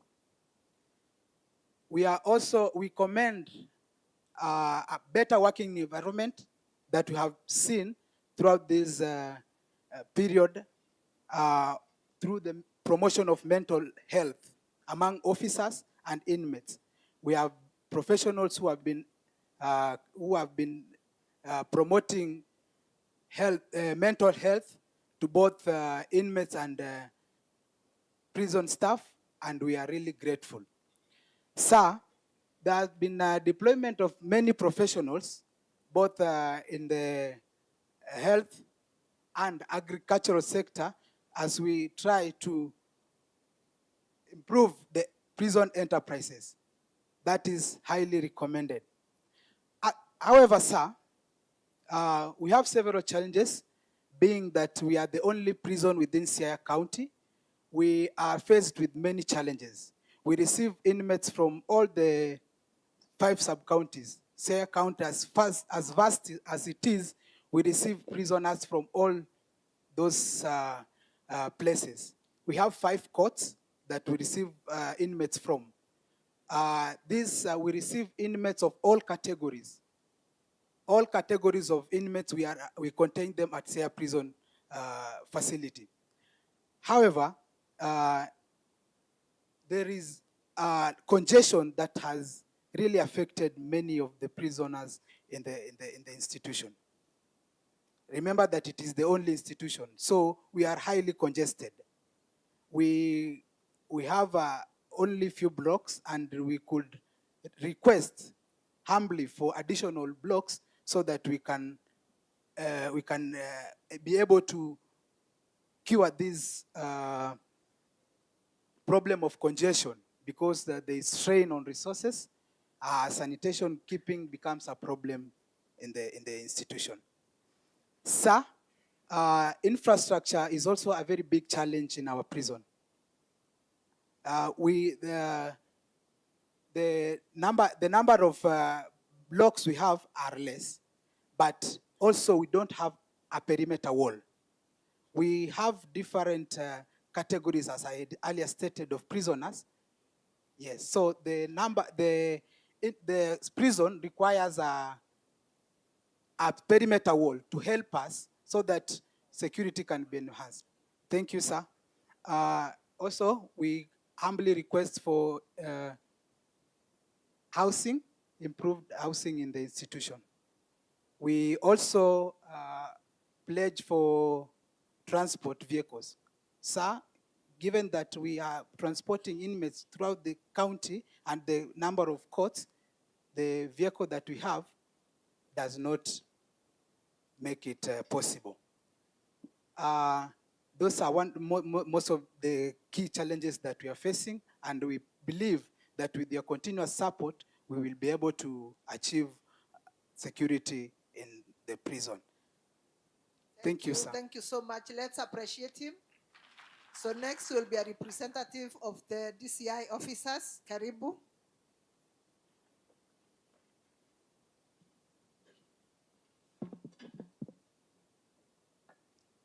our CS, Honorable Murkomen, our Governor, Siaya, Honorable Rengo, our DIG, and all other protocol observed. Good evening.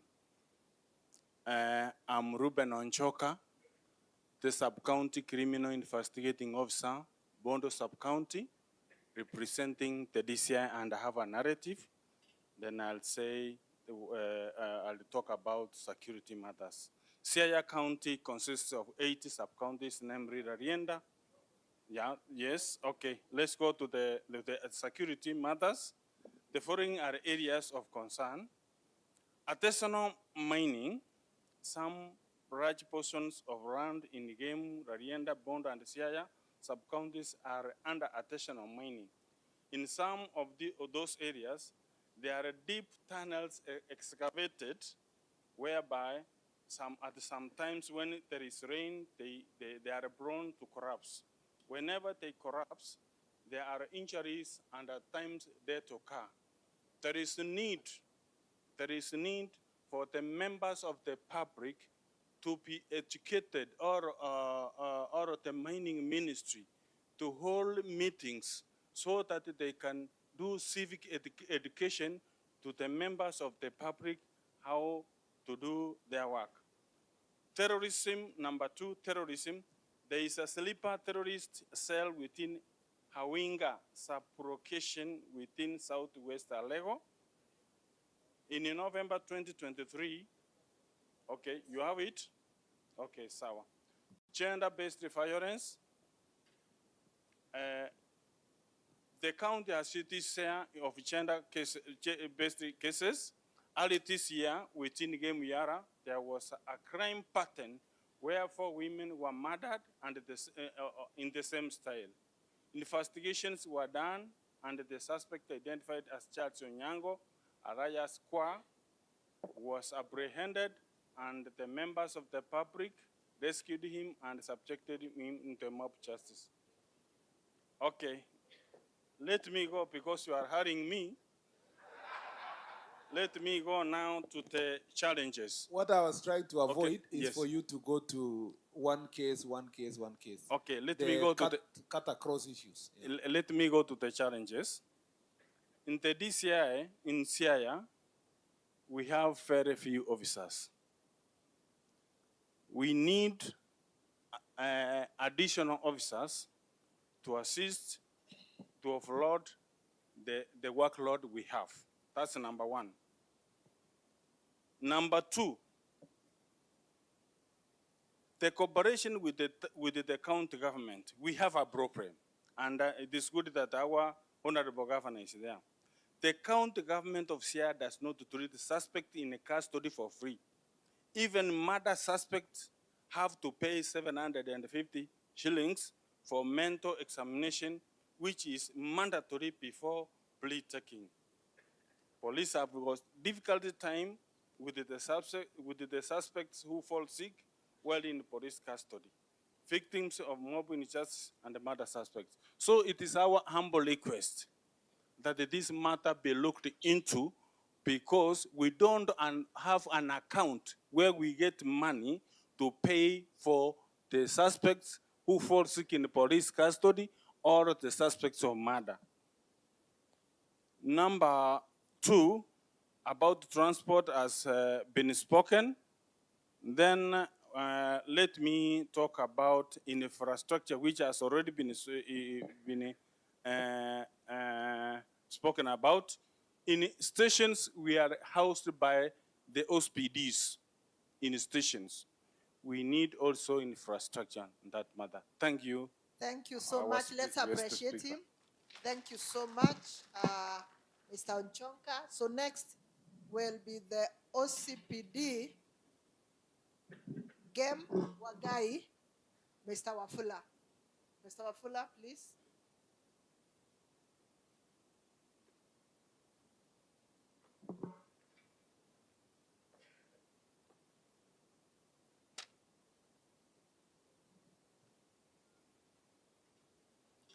Thank you very much, sir. Our Cabinet Secretary, Honorable Kibuchumba Murkomen, our DIG, Mr. Masengeli, Mr. Masengeli, sir, our governor, team from the region level and the county level, members of the public and their chiefs. Good afternoon. My name, I'm Charles Wafula. I'm the Sub-County Police Commander, Game Yala, not Game Wagai, as maybe earlier said. So, so many areas has been addressed, but I'll still go back to maybe around 2-3 areas. One is an issue of personnel and strength deployment. We're having a very serious challenge, especially when you understand the structure of police. The OCPD must have a deputy, an SOB, and SOPs be under his office.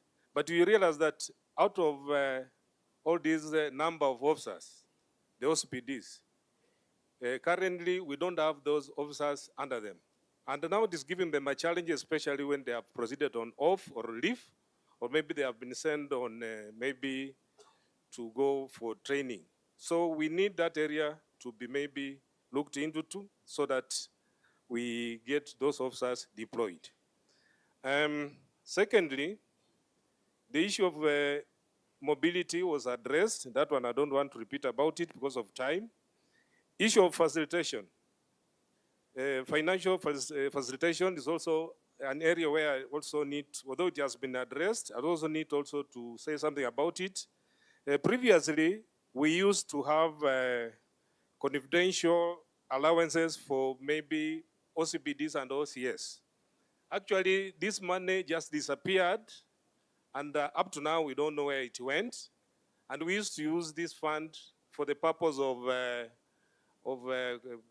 enhancing our intelligence collection. So that matter, sir, should be looked into. And again, we also request that the facilitation for 30,000, which is given per government vehicle for OCPDs to maintain the vehicle and service, is not actually adequate. So we request that you can do something about it, although you promise an issue of fuel. Again, sir, my colleagues raised an issue of pending bills. They told me that there's a growing concern over the pending bills, especially for water, electricity, and prisoners' meals. That area should also be addressed. Then the issue of police station building, some of them are in a very dilapidated situation. So we recently received some information through the police channel, whereby we were supposed to submit some pictorial evidence concerning the buildings. But so far, this is the second time they have done it, but likewise, we have not received any feedback. So we believe that, and we trust, that maybe something will be done over the same. Thank you, sir. Another area, sir, our officers have raised a very serious concern, and it's good that our good governor, Ms. Orengo, is around. These concerns about the treatment of prisoners. At times here in Siaya, it's a trend whereby most of our suspects are subject to mob injustice. And once these people have been picked by the police, it is a responsibility of the police to ensure that these people are taken to hospital. But once we go to the hospital, we find out that the hospital administration is not ready to treat this person. So it's a dilemma to police officers. So I request, it's an issue whereby we need to, maybe the CS, yourself and your team, kindly, sir, you need to intervene so that we can have a cordial understanding on how we can be treating our suspects. Conclusive, sir, there is a very serious concern, and this one has been addressed in so many forums, issue of drunkenness amongst officers. And this one, sir, I think we have come up with a very good solution over this matter, whereby drunken officers remain a growing challenge within the service, despite rehabilitation effort by the government. So, sir, we decided to advise the National Police Service to adopt a structured compulsory rehabilitation program to run for at least 3 months within our training facility, so that all officers, regardless of their rank, our chief inspector, so long as is Mlevi, should undergo the program together with all officers. I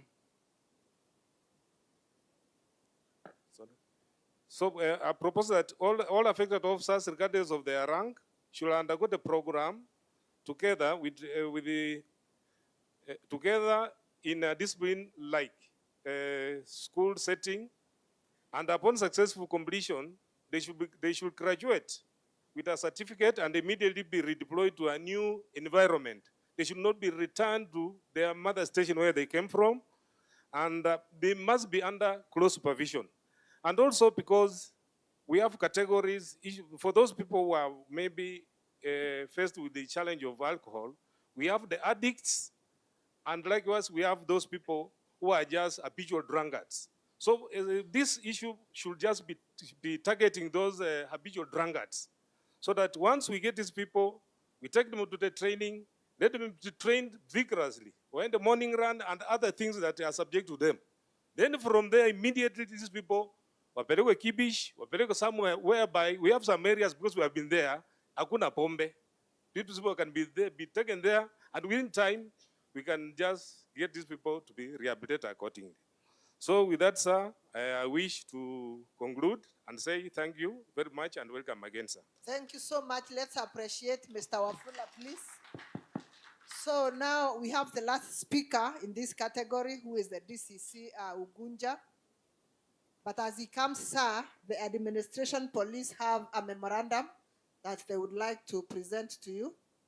And I request the person who has been charged with that responsibility to present the memorandum to you.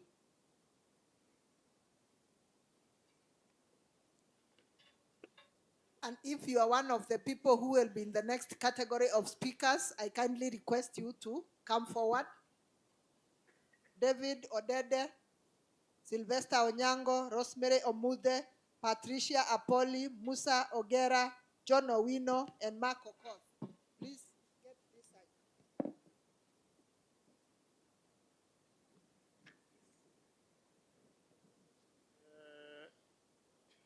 To the Cabinet Secretary, sir, the Governor of Siaya County, all the levels of security teams from Nairobi up to the sub-counties. Good afternoon. Muriaga, Chamge, Oimore Uru, Biore. My name is James Alwodo, Deputy County Commissioner of Ugunja Sub-County. On my own behalf, may I take the opportunity.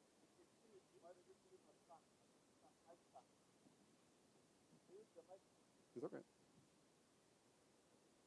May I take this opportunity to register our appreciation for the ongoing Usalama program, which indeed is a refreshing exercise and which history will record and cement as your lasting and sustainable legacy in the management of especially security affairs of the country, as well as coordination of government business generally.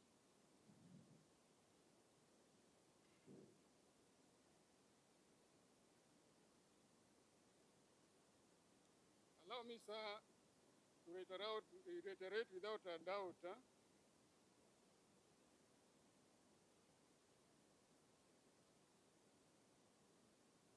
Allow me, sir, to reiterate without a doubt that the sub-county security teams remain focused and committed to duty and efficient and effective service delivery to wananchi in line with the dictates of the new dispensation as embodied in the Constitution 2010 and bottom-up transformation agenda of the government, in bracket better.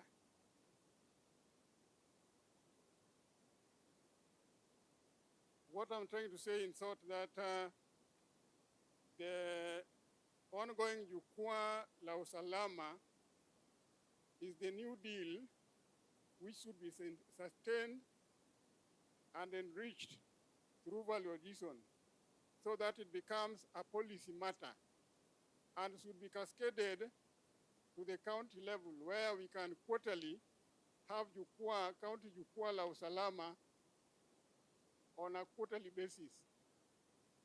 Because by looking at even the congregation gathered here, we have achieved 1 feat unknowingly. We have broken the boundaries of the national and county government, which is a good thing. It has brought synergy among the various stakeholders in the management of security affairs. And I think going forward from this meeting, it should become a policy matter which we do on a quarterly basis. Various speakers ahead of me have talked about challenges, more so with regard to mobility. But again, looking at the gathering, we are able to overcome this challenge through the culture of one government approach, through which there is sharing of resources. Like right now, yours truly has not had a vehicle for the last 1 year, but I'm able to move around because I'm using a vehicle belonging to the Education Department. I think that is the spirit we need to embrace. That when officers have facilities, while others lack, under one government approach, we should embrace the culture of sharing resources. Those resources belong to the government, and the government actually is the people that we serve. There are no people belonging to county government and people belonging to national government. What they require of us is service delivery. So allow me, sir, as I conclude, to invite the meeting, all of us, to embrace the letter of the Constitution 2010, which requires us to consult. Consultation means a lot, including sharing of resources.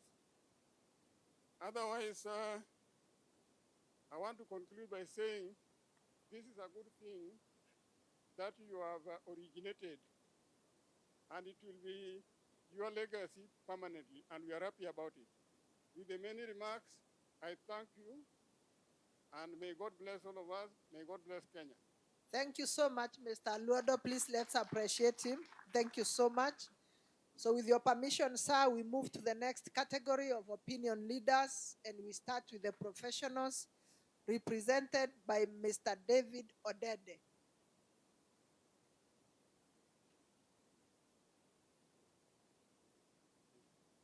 All protocols are served. I'm Dr. David Oremo, and I'm coming in from the Acacia Community Development Group. Acacia Community Development Group is a CBO based in Bondo, and we are keen on climate change governance. Sir, as you know, we are talking about security in this place. The biggest problem is in idleness, and solution to idleness is governance. And I'm happy that Governor Orengo is here and the Speaker Okoda is here.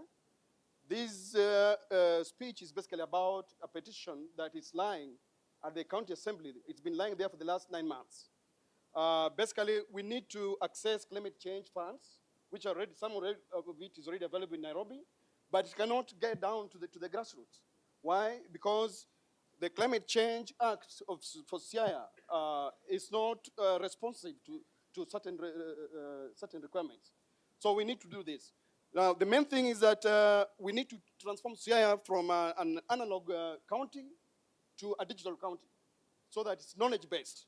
Once we got a knowledge-based county, then we'll be able to know what's happening wherever it is. I'm sure right now where the government is sitting, if I ask him where Gulkoyando is and what's happening there, I'm sure he doesn't know. So we need to move from an analog system to digital system. And for that to happen, we've proposed that we enact what's known as the Siaya County Development Authority. This is basically a research, an action research wing that supports the governor in doing basically carrying out his duties. With that, I think I will end my speech there. The rest of it is written on my presentations here, which I request to give to you. Thank you. So much, Asante.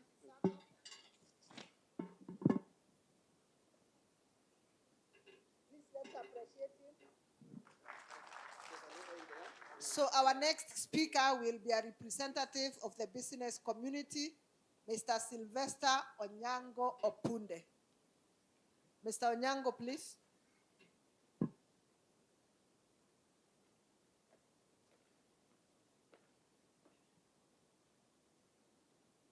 Habari za leo. Kwa majina naitwa Sylvester Onyango Opunde. Business niko Ugunja. Kwa hii mkao ambao nimekaa kwa sauti ya Ugunja, CBO, Ugunja Sigombe Sidindi. Neno langu CS yenye naweza kuomba utusaidie kwa upande wa biashara ambao tunafanya. Tuko na shida sana kubwa kwa hii kiwanja ya biashara ambao tunafanya nje. KRA officers. Naomba wakati mnakaa kwa mikao yenyu na panel CS ya business, tunaomba at least walete mkutano karibu na wananchi. Tunapatana na shida sana. All team chief or assistant chief or protocol act, biashara iko na nafasi kubwa sana ya kuchunga nchi. Unaona biashara mingi zinaanguka kulingana na wananchi ambao wamekuwa deployed KRA. Unaweza itwa kwa ofisi ya KRA iko nyuma yetu hapa. Hiyo system hujui chochote ambayo iko ndani. Ukifunguliwa hivi, wewe kitu yenye unaona next ni kikufa. Mimi in person juzi nimeitwa Nairobi, account yangu imeitwa premium business person. Imeondolewa Siaya, imeondolewa Kisumu, imepelekwa Nairobi. Kuingia kwa ofisi napata nimepatiwa bill ya 280 million. Nilipe. Nikalia machozi, hakuna mwenye alinipanguzia. Nikaeleza mkuje kwa biashara yangu mvisiting kama hiyo biashara inaweza kuwa na hiyo mkao. Bwana CS, naomba kwa nafasi ambao nimepata leo, naomba ujumbe wangu ufikise. Bwana Governor, naomba milkilio ya wafanyi biashara sauti ya Ugunja CBO ifikie serikali ya juu.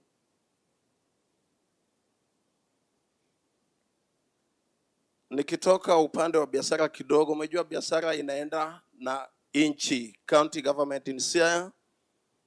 Tunaomba bwana governor yetu in Siaya utusaidie kidogo kwa maneno mengine iko inatusumbua hapa. Distribution permit. Unapata kama mimi niko biashara na niko kwa transport, unaweza kuja kununua vitu kwa duka ambao tunafanya kazi, utieleze upeleke kwa jirani hapo Butere. Butere ndio next county yenye tuko. Ukifika huko gari inakuwa clamped, unaitishwa distribution permit. Distribution permit is about 78,000. So bwana governor, tunaomba kulingana na ile mikao yenye mko ya trade, mtusaidie hapo. Unapata huyo customer amenunua mzigo kwa siku moja, hawezi kuja kesho.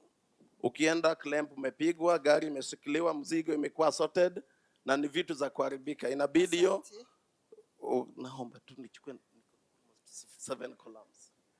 Biashara ndio inchi. Serikali na biashara ni vitu zinaenda pamoja. Naomba tu bwana governor yetu na bwana CS unipe nafasi kidogo. Inchi na biashara na serikali ni vitu zinatembea pamoja. So hiyo upande wa distribution permit in county government mnge tusaidia kama governor yetu, mtusaidie. Na mtrain officer yenu, mtu akiongea nimekuja tu hapa si kujua mimi nimeletea huyu jamaa mali yake ni kama ndugu zetu ambao wanafanya hii county ya Siaya, wanaweza kuja kwa duka waseme wanunue mali utupelekee nyumbani. Ukifika umebeba nini? Nimebeba vitu fulani, fungua gari, distribution permit iko wapi? Una trade yoyote yenye umeenda kufanya kwa another county. So bwana governor, tunaomba hiyo muongee mkirudi huko.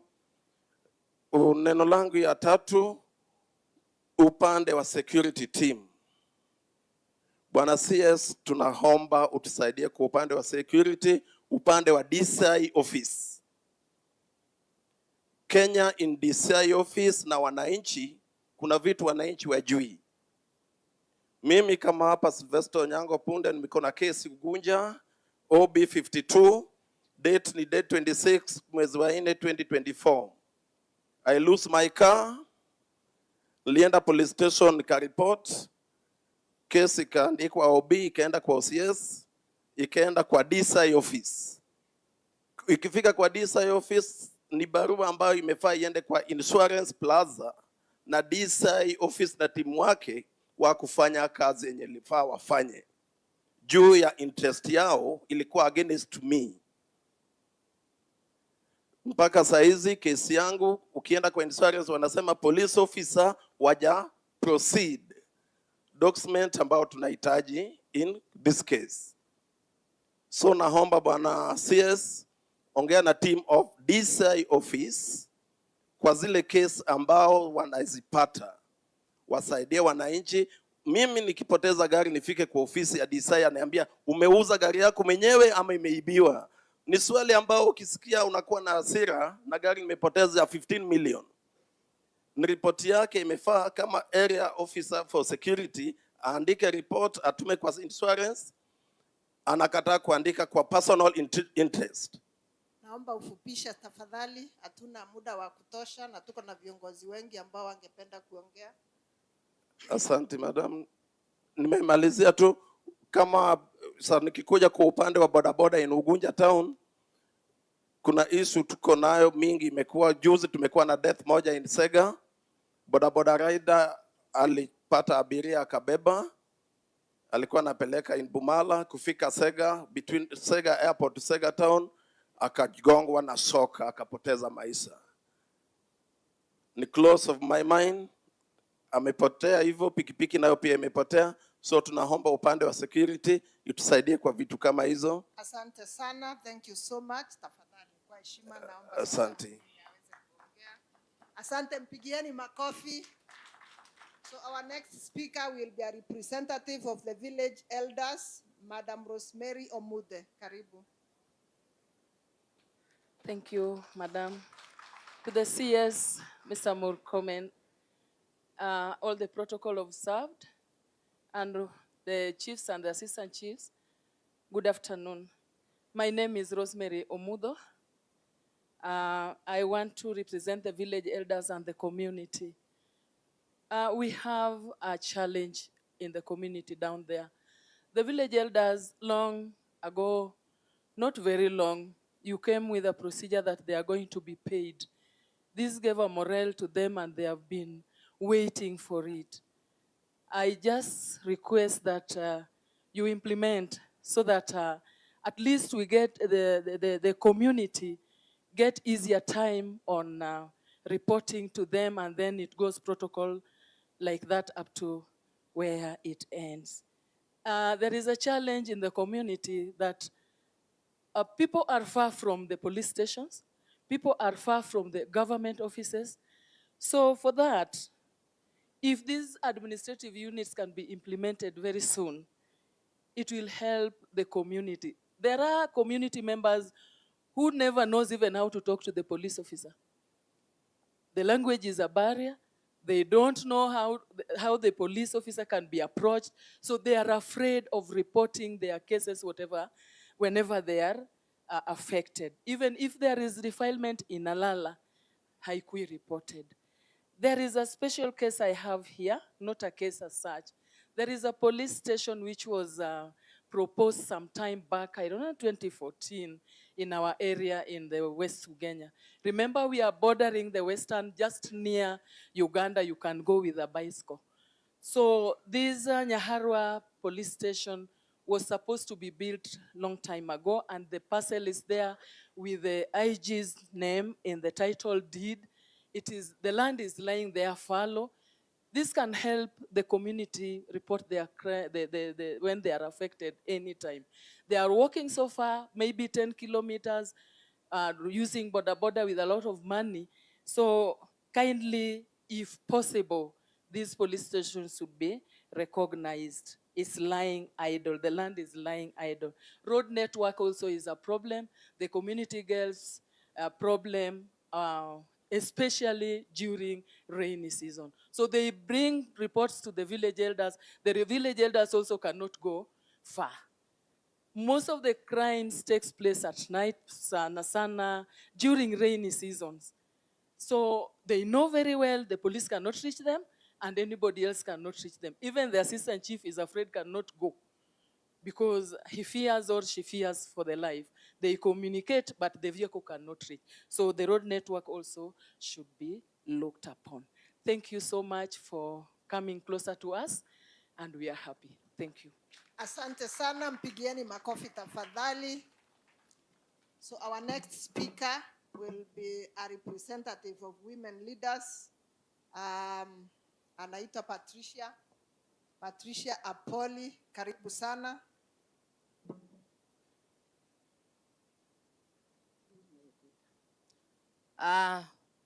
Honorable Murkomen, our beloved Governor James Bobo Rengo, all protocol observed.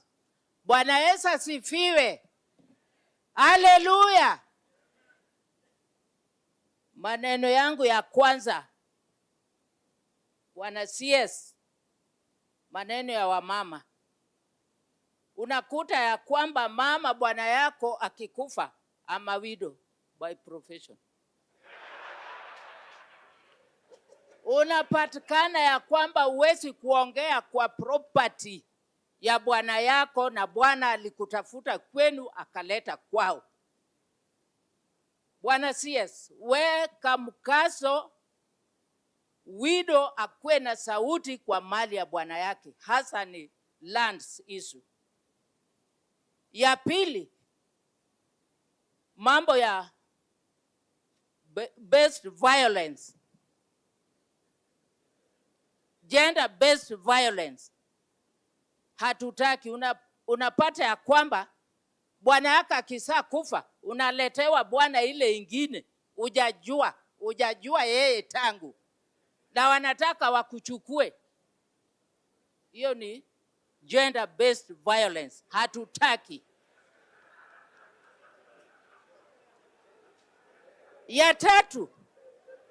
Ya tatu bwana CS, wakati huu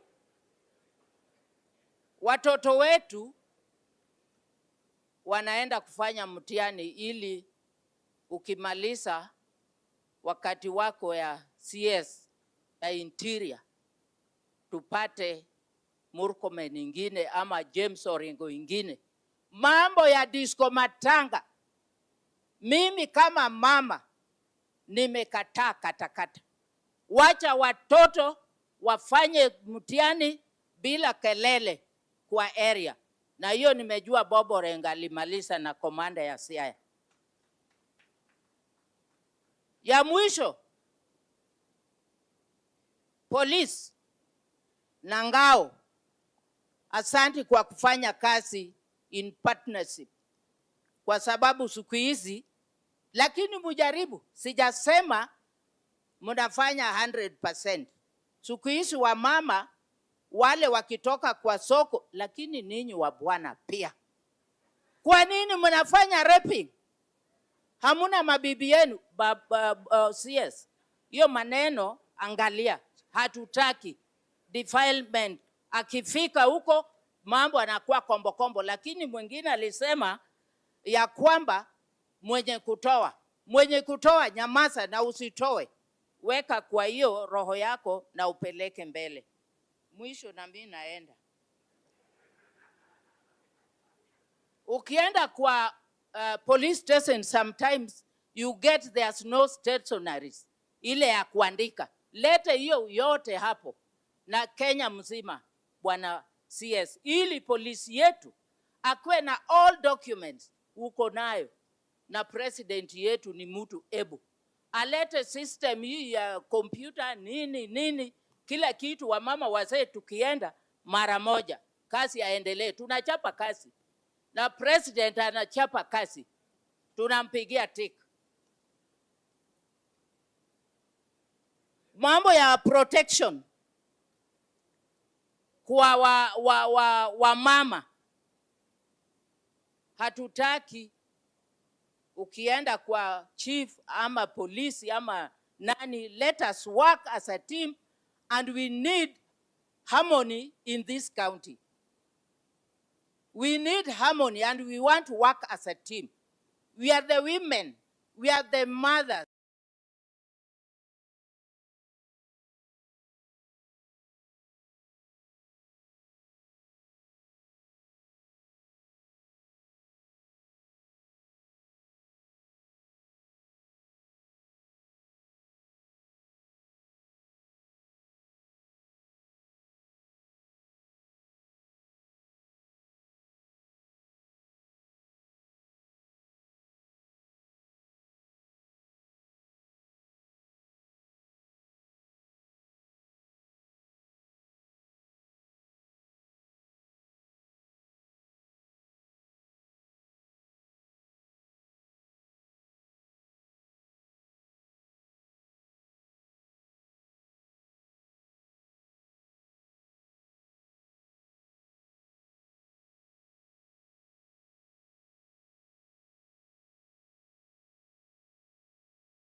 And as we sit at the ministry headquarters, I suggest an establishment of a Coast Guard station at Luanda Kotieno. This will help us curb the insecurity issues that are in the beaches. Lastly, I also want to add force on non-operational administration units that were announced or that were gazetted and are not working. Kindly follow them. For example, I come from Naya sub-location, which was supposed to be a location to give birth of 3 sub-locations. It was 3-4 years ago that it was gazetted. It is not operational up to now. Kindly let us do follow-up so that we can bring services to the people to avoid trauma searching for government services. May God bless you. Asante, thank you so much. Let's appreciate him, please. Anayefuata sasa ni kiongozi wa vijana, youth leader, John Owino. Karibu. To all protocol observed, good evening. Karibu sana Bwana Waziri Siaya. Salimia Rais ukirudi Nairobi. I have only one point because of time. As youth, we recognize that many challenges facing our community, such as crime, drug abuse, and unemployment, affect us directly. We are not just victims, but also potential agents of change. On that, Bwana Waziri, naomba, nimeona you are the first waziri kuweka maneno ya recruitment ya police ikuwe at least online. Naomba usilegeze kamba. Mimi nimeenda 6 times. Until the last time naambiwa my fingerprint doesn't resemble the one in the ID. Until now I'm past even the age of recruitment. Naomba, sir, kindly ikuwe online, na ikishindikana online haiwezekani, tuiweke ikuwe kama ya NYS yenye inaanzia kwa chief. At least ukifail, chief atakuelezea wewe ulianguka kwa sababu ya hii. Asante on that. On drug abuse, sir, sisi tunachukuliwa kama ni sisi tuna abuse drugs sana. Chief alisema at least we legalize changa. Mimi kwangu nasema no. Kwa sababu kama sahi ndio tunasemekana we abuse the drug kabisa, what of tukilegalize changa, tutaikunywa namna gani sasa? And the next thing, watu wa bangi pia watasema bangi pia ifuatilie. Sir, as I conclude, yes, opportunities may provide mingi sana of employment. For example, the NYS, the kazi mtaani, but inachelewa sana, ina take time. Kazi mtaani, when I saw it last, imekawia kidogo. Naomba ikuwe at least haraka ndio sisi vijana tukue busy, tuachane na hii maneno ya drug abuse and all this. Asante sana, fika Nairobi salama. Thank you so much. Asante, mpigieni makofi. Sir, I'm informed that the students in Siaya from both the university and the polytechnic have one union. So we have 2 of the representatives, that is Mr. Mark Okoth and Plista Achocho. So we start with Mark. Mark.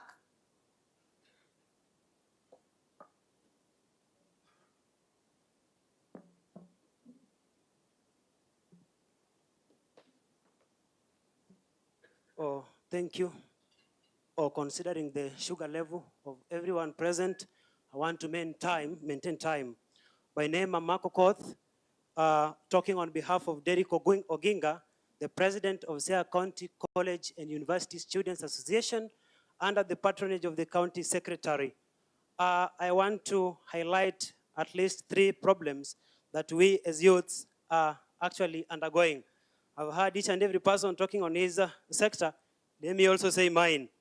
Number 1, I saw in the headline that there is going to be a recruitment of the police officers and the KDF. We are unemployed, we don't want promotions. So with all due respect, Bwana CS, tuchukulie tu watu waine tu peke yake, weke hapo, alafu mambo ikuwe sawa. Number 2, there is an incident of insecurity at Barolengo which happened and is caused by the 42 brothers, where a jaw of a comrade was cut. And this one is quite painful. I want to urge the security agencies actually to protect us as the students and youths at large, because we are the hope of the nation, but not the enemy of the nation. Again, I also want to request the leaders present to always support youth barazas, because these are the events that can help us to gather information actually to bring up the policies, because we find most of the times it is quite unfortunate. I'm not afraid to tell you this. Even if you go to these security agencies, wanakuliza nani amekutuma, umejua nani? Haifai hivyo. So kindly check on that so that we can be welcomed in all these offices. Lastly, I want also to thank the DCC, Bwana Ngetich, who have been supporting Sikokusa in the climate change mitigation. I want to request all of us actually to stand together with the youth and we make sure that everything is in order. Thank you, and may God bless all of you. Thank you. Let's appreciate the chairman. So next is Madam Plista.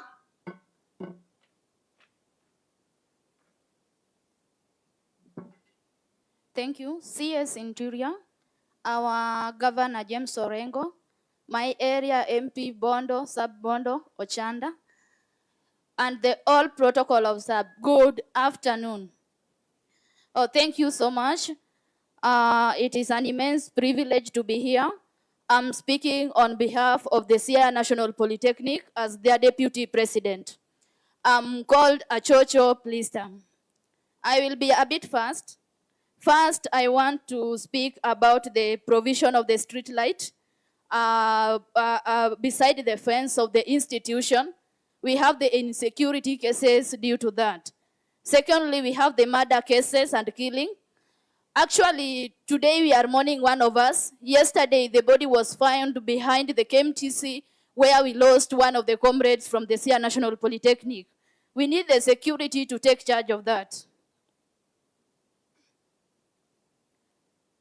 The third case, we are requesting so that the security should be increased and the patrol should be taking place during the night hours for our people to be safe, including the community staying there. Fourth, we are talking about the unemployment and the idleness of some people, including the youths. We are requesting the area chiefs to include our youths on barazas so that they can be getting notes and awareness on some jobs which are there in the government or other areas. My fifth point, the creation of awareness, I've talked about it. It should be prior and we should be told as earlier as possible. As I conclude, all people here are leaders. And I would also like to say that as leaders, be a person who is ready to assist, informed, and empower people by providing helpful, accurate information. I can't forget to introduce Mr. President is here. Wherever you are, you can wave to the congregation. Thank you so much, the Sikokusa team and the entire team, including the president from the Jaramogi Odinga University. Kindly stand up, all of you, and wave to the congregation. Sir, I would also like to request that we as leaders, we are ready to partner with you in terms of the security purposes to fight out the drug abuse in our institution, including the universities. Thank you so much and be blessed. Thank you. Please appreciate her. Thank you so much. Sir, our next speaker will be a representative of the Beach Management Unit in Siaya County. This is a very important institution in this part of our region. Karibu sana.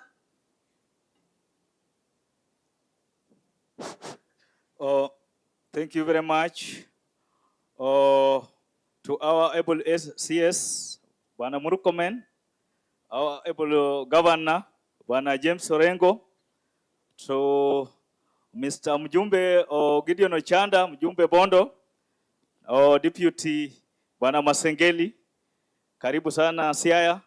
Kwa majina mimi naitwa Julius Odembo, mimi ndio msimamizi wa wavuvi. Na mimi sasa ndiyo host wa hii mambo yote, shida yote. Huko hapa hawa watu wote ni wala samaki. Na watu wenye hata wa kanisa tena wanaongea mambo ya uvuvi.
Tumekuwa na changamoto sio hapa kwa maji.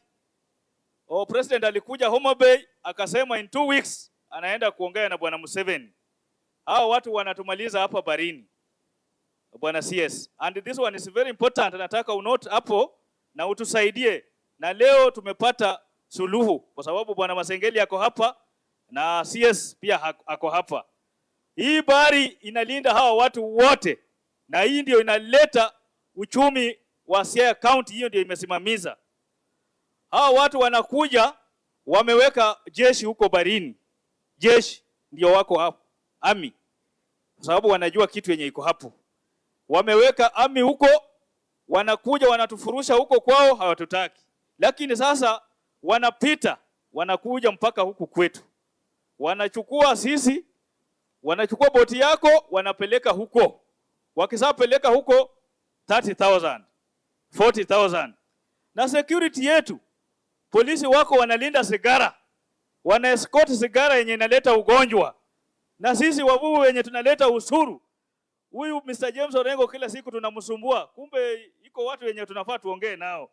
James, kila siku hii mambo tunakuimbia kila siku, kumbe iko watu wenye. Sasa bwana CS vile umekuja, hii ugonjwa najua imeisha. Tuna appreciate Coast Guard waliletwa. Ukienda pande ya Mageta huko hatuna polisi ya kawaida. Polisi pia ukienda kwake aende huko barini, anasema hana insurance ya maji. Ati akienda kwa maji apigwe risasi hata lipwa. Sasa bwana CS, sisi tunajilinda wenyewe. Ukienda huko utembee usiku, wezi ndio hao pirates wako kwa maji hapo. Mama anachukua loan, akiweka engine yake huko, pirates wanaiba. Watu wa malon wa Masailok wanakuja wanachukua wengine wanajinyonga. Sasa tuko na shida. Fees ndio hiyo imekuja juu. Hii watu wa education wanadanganya wazazi, wameweka pesa, watoto wanafukuzwa kila saa. Ukifika huko ambie huyo bwana nani, pesa hakuna huko. Na ukienda baharini engine imeibwa, tutafanya namna gani? Tunajua suluhu wewe ndio uko nayo bwana CS. Leo tuko na watu walikuwa wanaitwa Chwadi, wale quick patrol unit, wale walikuwa disbanded, lakini tuko na border patrol wenye wanalai huko wako huko nini sehemu za Homa Bay. Tunakuomba madam kidogo tu, tunakuomba hawa watu utuletee huko Mageta, iko land. Bwana Chanda is ready, amesema pesa iko. Ukileta hawa watu tuko na udongo, wao watu waweko huko Mageta, na utupatie patrol boats zile sophisticated. Alafu hii mambo ya hipo, chief wangu alisema hipo inaturarua huko, lakini tuko tuna watu wa nini wildlife wako Siaya. Tunataka utuletee hata kama ni Usenge ama Usigu ama Mageta. Alafu compensation sisi kama wavuvi tunararuliwa na mamba, na hipo hakuna malipo. Road networks ya kufika baharini ilisemwa hapa, hiyo pia mtutengenezee, kwa sababu hakuna njia yenye inakuja. Nikimalizia mimi pia nilikuwa na kajambo nipitie hapo nikuambie. Asanteni sana. Asante sana, let's appreciate him. Sir, our last speaker will be a representative of people living with disabilities. Karibu tafadhali.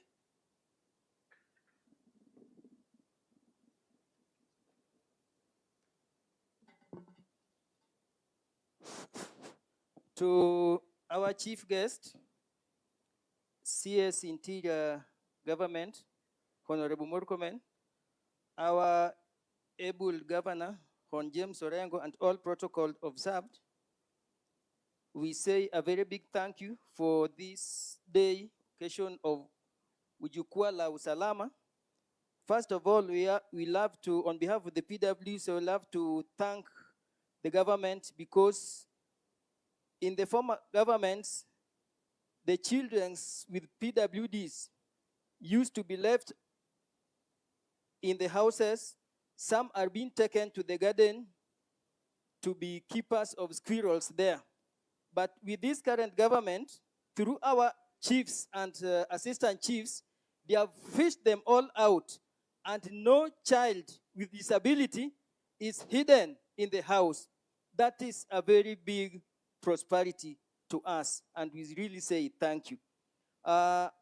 To our governor, Honorable James Orengo, he has done us a very good job with PWDs.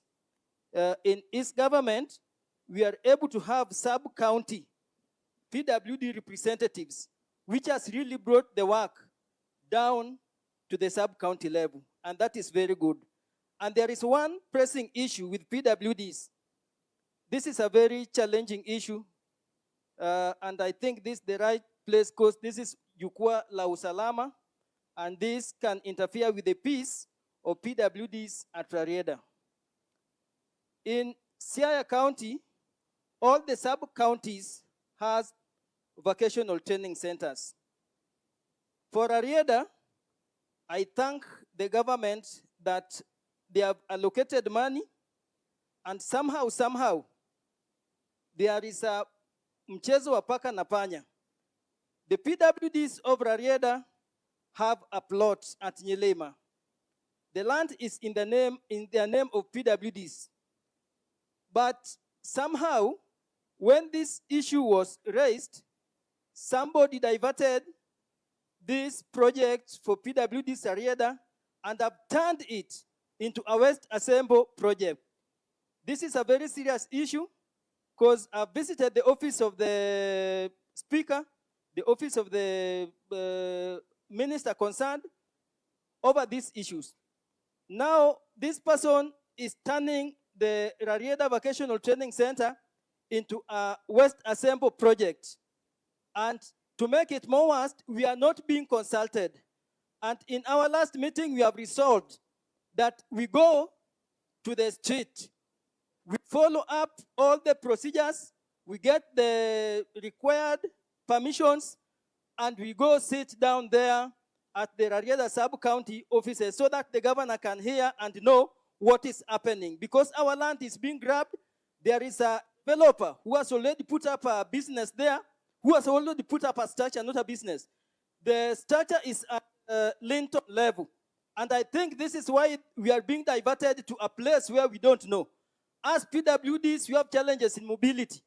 And if you are diverting us from a land which is just next to the road and taking us to Mahaya at a place which we don't know, a land which is not in our name, that is serious. We have tried all efforts to reach the governor, we have been turned down. But today, I thank God that I'm speaking here, the governor is here, the principal secretary is here, the county speaker is here, and they are getting it right from my mouth. Thank you, sir. Asante, mpigieni makofi. With that, sir, we've come to the end of opinions from our leaders, and I would like to hand over to you, sir. Tujifikie makofi. Makofi tena. Wale wametembea huko nje, tuketi chini tumalize mkutano. Ningependa tusimame wote kwanza, because I know you are all tired. Tufanye hivi. Pande huu ingine.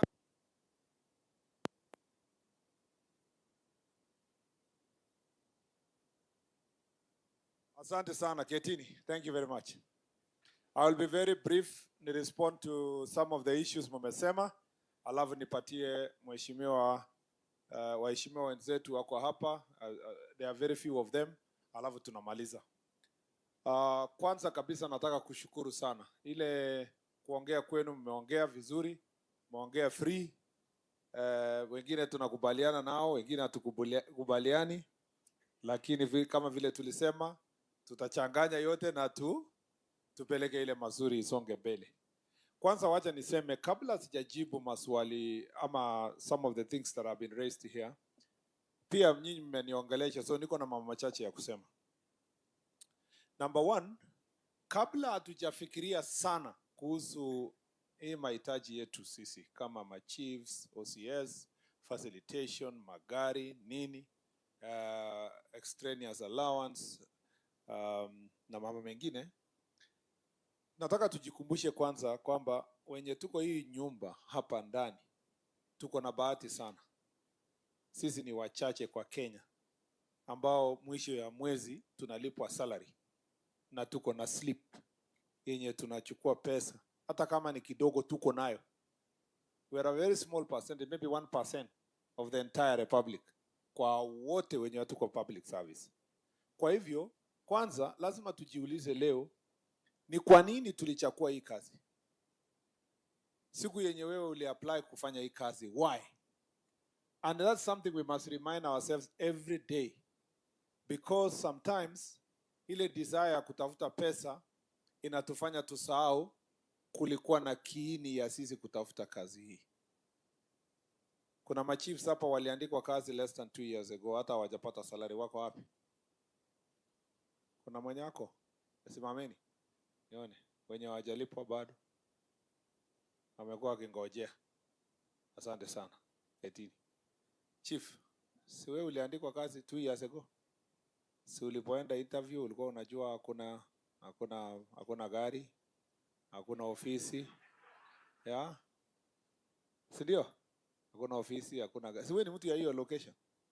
Na vile ulienda interview, si uliulizwa swali, kaambiwa utafanyaje kazi na hakuna ofisi? Ukasema ofisi ni ya nini? Mimi ni creative, pale popote nitakuwa ni ofisi yangu. Si ukweli? Na kwa sababu mlikuwa na interview watu 20, wakaona wewe mwenye umekubali unaweza fanya hata kazi bila ofisi, wakakupatia. Mwingine akauliza please Keti, mwingine akaulizwa sasa wewe sasa wewe utafanya kazi namna gani na hakuna motorcycle? Akasema mtu ufanyie nini motorcycle kwa location yake? Si mimi nimekuwa nikizunguka hapa nikitembea na kwa mguu. Sasa saa hizi ukiambiwa kwa nini huja respond wapi, unasema sina motorcycle. We must remember, even these OCSs who are here, they are among the cadre of police officers who perhaps are the only person who was picked at that time kwa location yake, because walikuwa wanachukuliwa wachache, na alipoenda recruitment walikuwa wengi, na wewe ukachukuliwa. Sasa wewe umesahau because it was 20 years ago. Umesahau kwamba you are among the very few Kenyans who have gotten a job that many people want to do this job and they are unable to get the opportunity. So, number one is to remember always that you have a job. Understand what is your job. All of us who are here are leaders. Leaders, meaning that the people are expecting certain things from you and they're expecting certain behavior from you. You are a leader. As a chief, by the time unaitwa chief, you must respect yourself so that the community can respect you. As an OCS, by the time you are reaching a stage ya kuwa OCS, you are a leader in your community. There is no way utaenda certain division na wewe hujatangamana na watu wa sehemu hiyo, ujui hata nani ni wapi, pastor ya hapo ni nani ndio imam, nani anaenda kanisa gani, hata ugani na community hapo. How will you be helped? I am so surprised that tunaweza kuja hata mkutano kama hii na we are complaining. Chief anasema tuko na shida, polisi wanatusumbua, ukienda huko wanapendua evidence, polisi wanasema chief hawatusaidii. That is why we are failing. Because kama wewe ni OCS, forget about chief na assistant chief. For your job to succeed, you need first cooperation ya mama mboga, villagers wenye wako hapo, people of all cadre. So the first thing ukifika area fulani unajiuliza kwanza, stakeholders wenye watanisaidia nifanye kazi mzuri hapa ni nani? Unasema mtu ya bodaboda, watu wa small traders wenye wako hapo, unaona vikundi ya kina mama, unaona youth leadership kwa area hiyo, unaenda sasa elected people like the MCA. Hata MCA nakuanga mbali because maybe MCA because it's within a particular division. By the time unafika MP, umemalizana your local leadership hapo.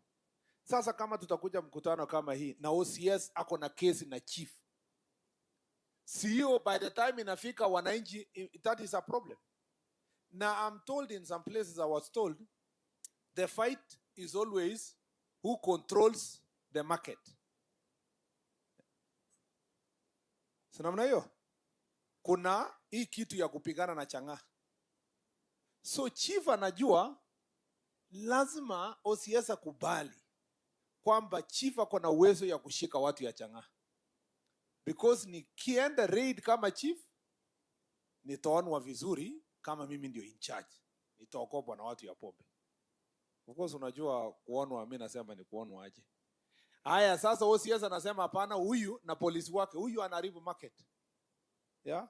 Analeta ule mtu wa pombe chief ameleta, OCS anakuja kurelease. Ati ndio huyo chief ajue kwamba yeye hana uwezo ya kupambana na pombe.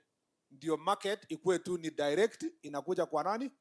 kwa OCS. So part of the reason why we are not working together is not because supremacy ya nini, hapana. Ni corruption ndio inatufanya tunang'ang'ania nani will have control. So we have to deal with that issue, because why would you disagree with a chief he is willing to help you do your job? Why would you disagree with a villager? Why? You know, you have to provide proper leadership. There must be partnership and working together. You must understand your job. Kuna chiefs wako tu lakini hawajui job yake ni nini, hawafanyi research, hawasikii mtu yoyote, hawasikii anything, wako tu. Hata wakifika opinion, mkutano ikiitwa kwa location, chief akitaka kusimama, naona villagers wanamwambia wewe chief kaa chini kwanza. Wacha ule mzee, unaona ule mzee wacha atuongeleshe kwanza wewe chief. Chief unaweza funga baadaye. Na wakati chief anasimama kuongea watu wanaondoka kwa sababu wanajua hii chief mlevi huyu. Ule wanachukua hongo nani hako na time ya kusikia hii mambo yake. So you must understand your job, you must be the authority in your community. You know? Must find a way of ensuring that you are always above the others in terms of knowledge. Soma. Uwe ukisoma ama hujawahi soma, sikiza. Siku hizi you don't have to read. Unaweza Google, uweke simu yako usikie. Sikie mambo ya SHA leo, mambo ya housing, mambo ya nini, na ukichukua notes. Understand the job you are doing. Na usiende baraza chief na useme ati I don't know. Ta ukiuliza swali ngumu uambie what is Pythagoras theorem, useme tu we are still consulting with sub-county DCC. There's no way you can say I don't know. Watu waende nyumbani wakisema ayo chief niliwaambia ajui kitu. Kuna chief ajui kitu kwa location yake. So tunajua wote what's going on. Ukweli ama sio kweli? Chief anajua nani alilala wapi, aliamka saa ngapi, anaendanga na nani. Nini, si nyinyi ndio mnaandika ile karatasi ya recommendation ya kupata ID. Kaambia chief huyu kijana ni nani? Sema ni Otieno, lakini Omondi ana claim ni yake. So tuandikie Omondi kwa sababu anafikiria ni yake lakini mtoto ni Otieno. Kama nyinyi mnajua hiyo mambo yote, itakuwa kweli bangi na pombe? You know all these things. As a chief, make sure that you are above the others. And you can be innovative. Ukiona ujui kitu fulani, tafuta kijana kwa hiyo locality, mtu amesoma. Wale vijana machachari walikuwa hapa ama mtu amesoma. Unaona wale watu wa CBO na NGO na nini wanapenda kuongea vizuri sana na wamesoma. Sasa wewe unajifanya tu nini, unapeleka yeye kwa baraza, naambia watu kwa baraza, kabla niko na maneno mingi sana. Kabla sijaongea kuna huyu bwana ako na mambo machache. Na wewe unawaachilia yeye aongee. Wakati anaongea wewe naandika notes. Naandika point. Ikifika 30 minutes unasimama unasema bado niko na maneno ya 1 hour. Lakini naona nyinyi, nimeona watu wamechoka. Mnataka niendelee ama tufanye baraza? Of course watu washachoka sema hii nani imetosha siku nyingine. Watu wanasema kama chief anaweza lete huyu na aseme mzuri hivi. Sembuse chief mwenyewe zako na maneno mazuri mingi. Na utakuwa umeponyoka. Next time ukirudi unaenda kusoma ile notes, unakuja sasa ku revise. Kwa hivyo you must leverage on the resources you have, creativity because of the job you have. Number 2, one of the things that is making it very difficult for us to serve is corruption. Ni wizi. And I have already explained to you some of those things. Sisi wote, why we are losing even respect ni kitu kidogo. Kufanya mambo ya succession, you are taking money from the bigger family. Facilitate certain defilement cases, you are colluding with the criminal to discourage witnesses, harassing them. Maybe you chiefs as hapo, polisi mwenye alikuwa investigator, you are colluding to do those things. Ukiwa barabara, wewe unachukua kitu kidogo.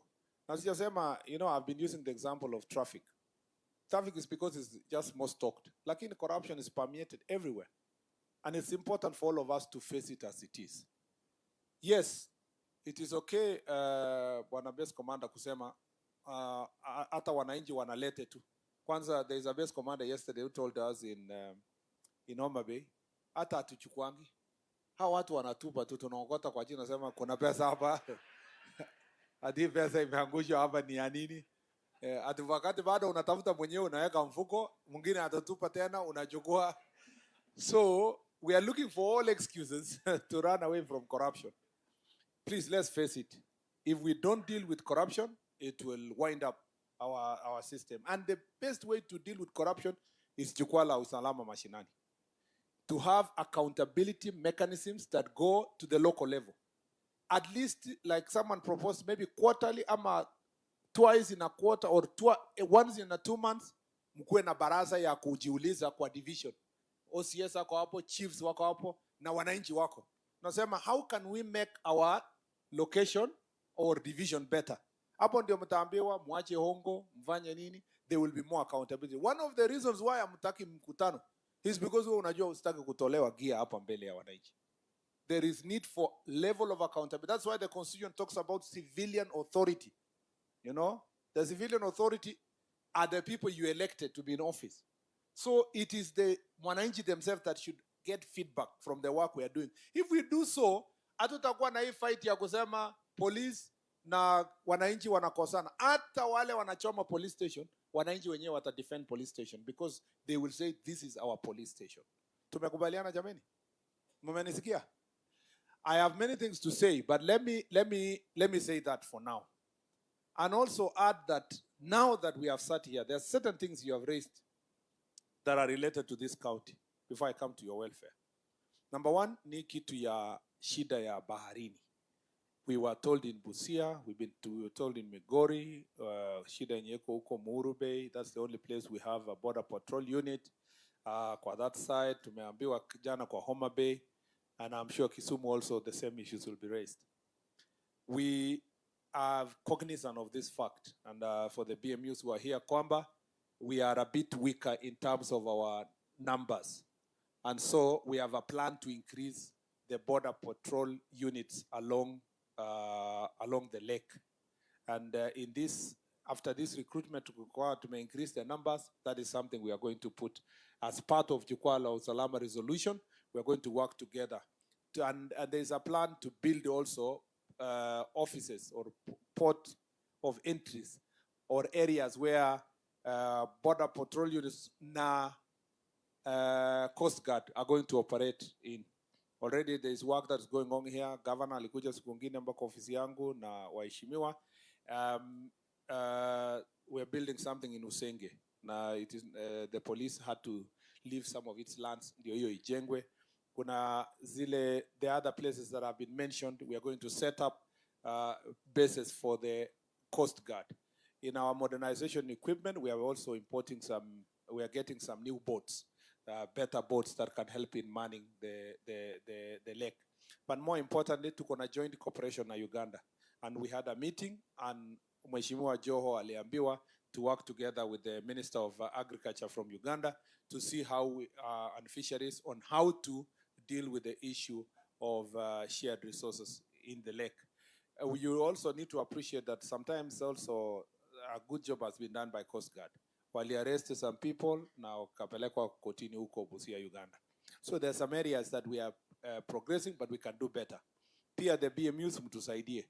As we sort your problem, sort our security problem also, because kuna contrabands in the future through the fishing. That the BMUs should also come out and work with security team to deal with contrabands, alcohol, cigarettes, hiyo high five ya kutoka Uganda inaletwa through the sea, and it is also yourselves that have a role to play. Number two, hii county yetu tuko na challenge ya mambo ya defilement and gender-based violence. And mama amesema na watu wengi wamesema hapa, part of the reason is because of repugnant cultural practices like disco matanga. I don't know where disco inakutana na matanga. There was a time disco was disco, matanga was matanga. This one was dancing, this one was mourning. Sijui walikutana wapi ikakuwa at is one thing. I think that's something we need to deal with. And the best way to deal with is to deal with the families that are burying their loved ones, to engage them. If you know there's a funeral in a particular place, engage them. And let's agree kusema this is not, we are not going to allow this because it's going to affect us in 1, 2, 3, 4 ways. It's also good to deal with it through barasas. And that is what we discussed in Western, because it's also prevalent in that area. And it's helpful when you have engagement through barazas, through nyumba kumi, and you're engaging the people, even as we look for legislative ways of addressing those issues.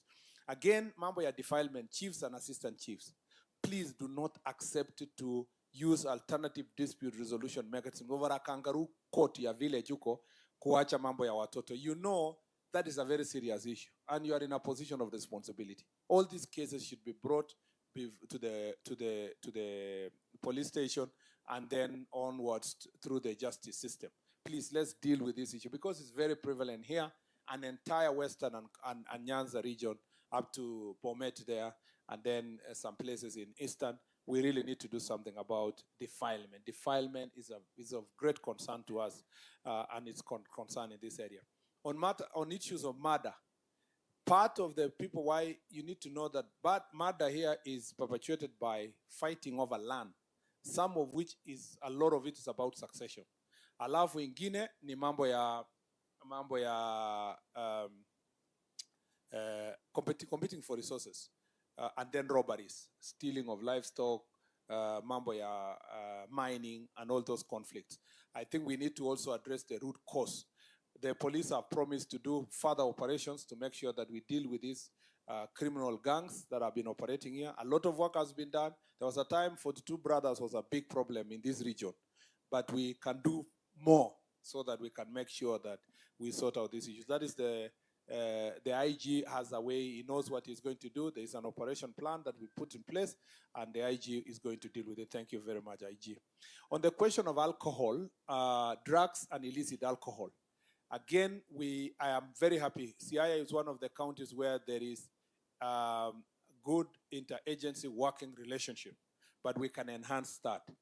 I agree that there are certain licensing issues, testing issues, and so forth.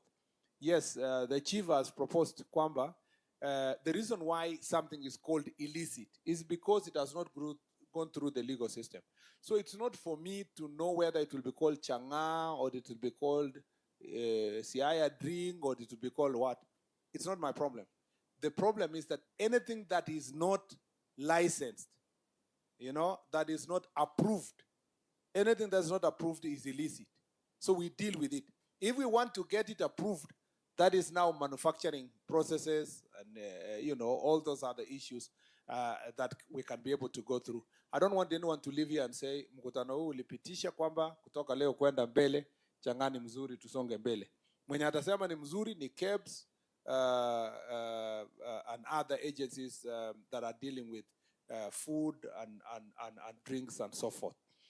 That process is there, and it is important for us to respect that process, because then it's the only standard way. That's why even Busa is being licensed, because then before the license, you are told about the process of manufacturing, and then you get a license and so forth and can be monitored, so that watu waziweke nguo za ndani na kufanya nini, kufanyisha watu wakunywe vitu chafu. Again, we will continue our crackdown on drugs and alcohol. Most of the alcohol here, interestingly, there is no adulterated ethanol that is really highly distributed here. Most of it is just as on transit. So the real issue actually is the changa, and the chief has really applied his mind. And when we will have another discourse elsewhere, I think there's a lot of things we agree with him, and most of you agree with him that we must, incorporate the proper ways of processing so that we can sort out the question. Because the only reason why some of these things are illicit is a failure for approval, not because the content is substandard or whatever you can say. Then we need to know what is the standard number for that drink that is manufactured where, whatever the name is going to be called. The other issue of this area is mining, unregulated mining. Again, we have agreed that we will hold a meeting with Ministry of Mining to think through the whole problem from Kakamega, Busia, Hapa, Migori. Migori is even worse. In the place I went to Migori, kila mahali mechimbwa chini ya nyumba, kando, nini, barabara. it is important that this thing be dealt with. It's health hazard, it's also environmental hazard, and it is also a cause of conflict. We need to follow the proper process, register these cooperatives, circles for the artisanal miners, and then regulate it so that then they can be able to do their business in the right way.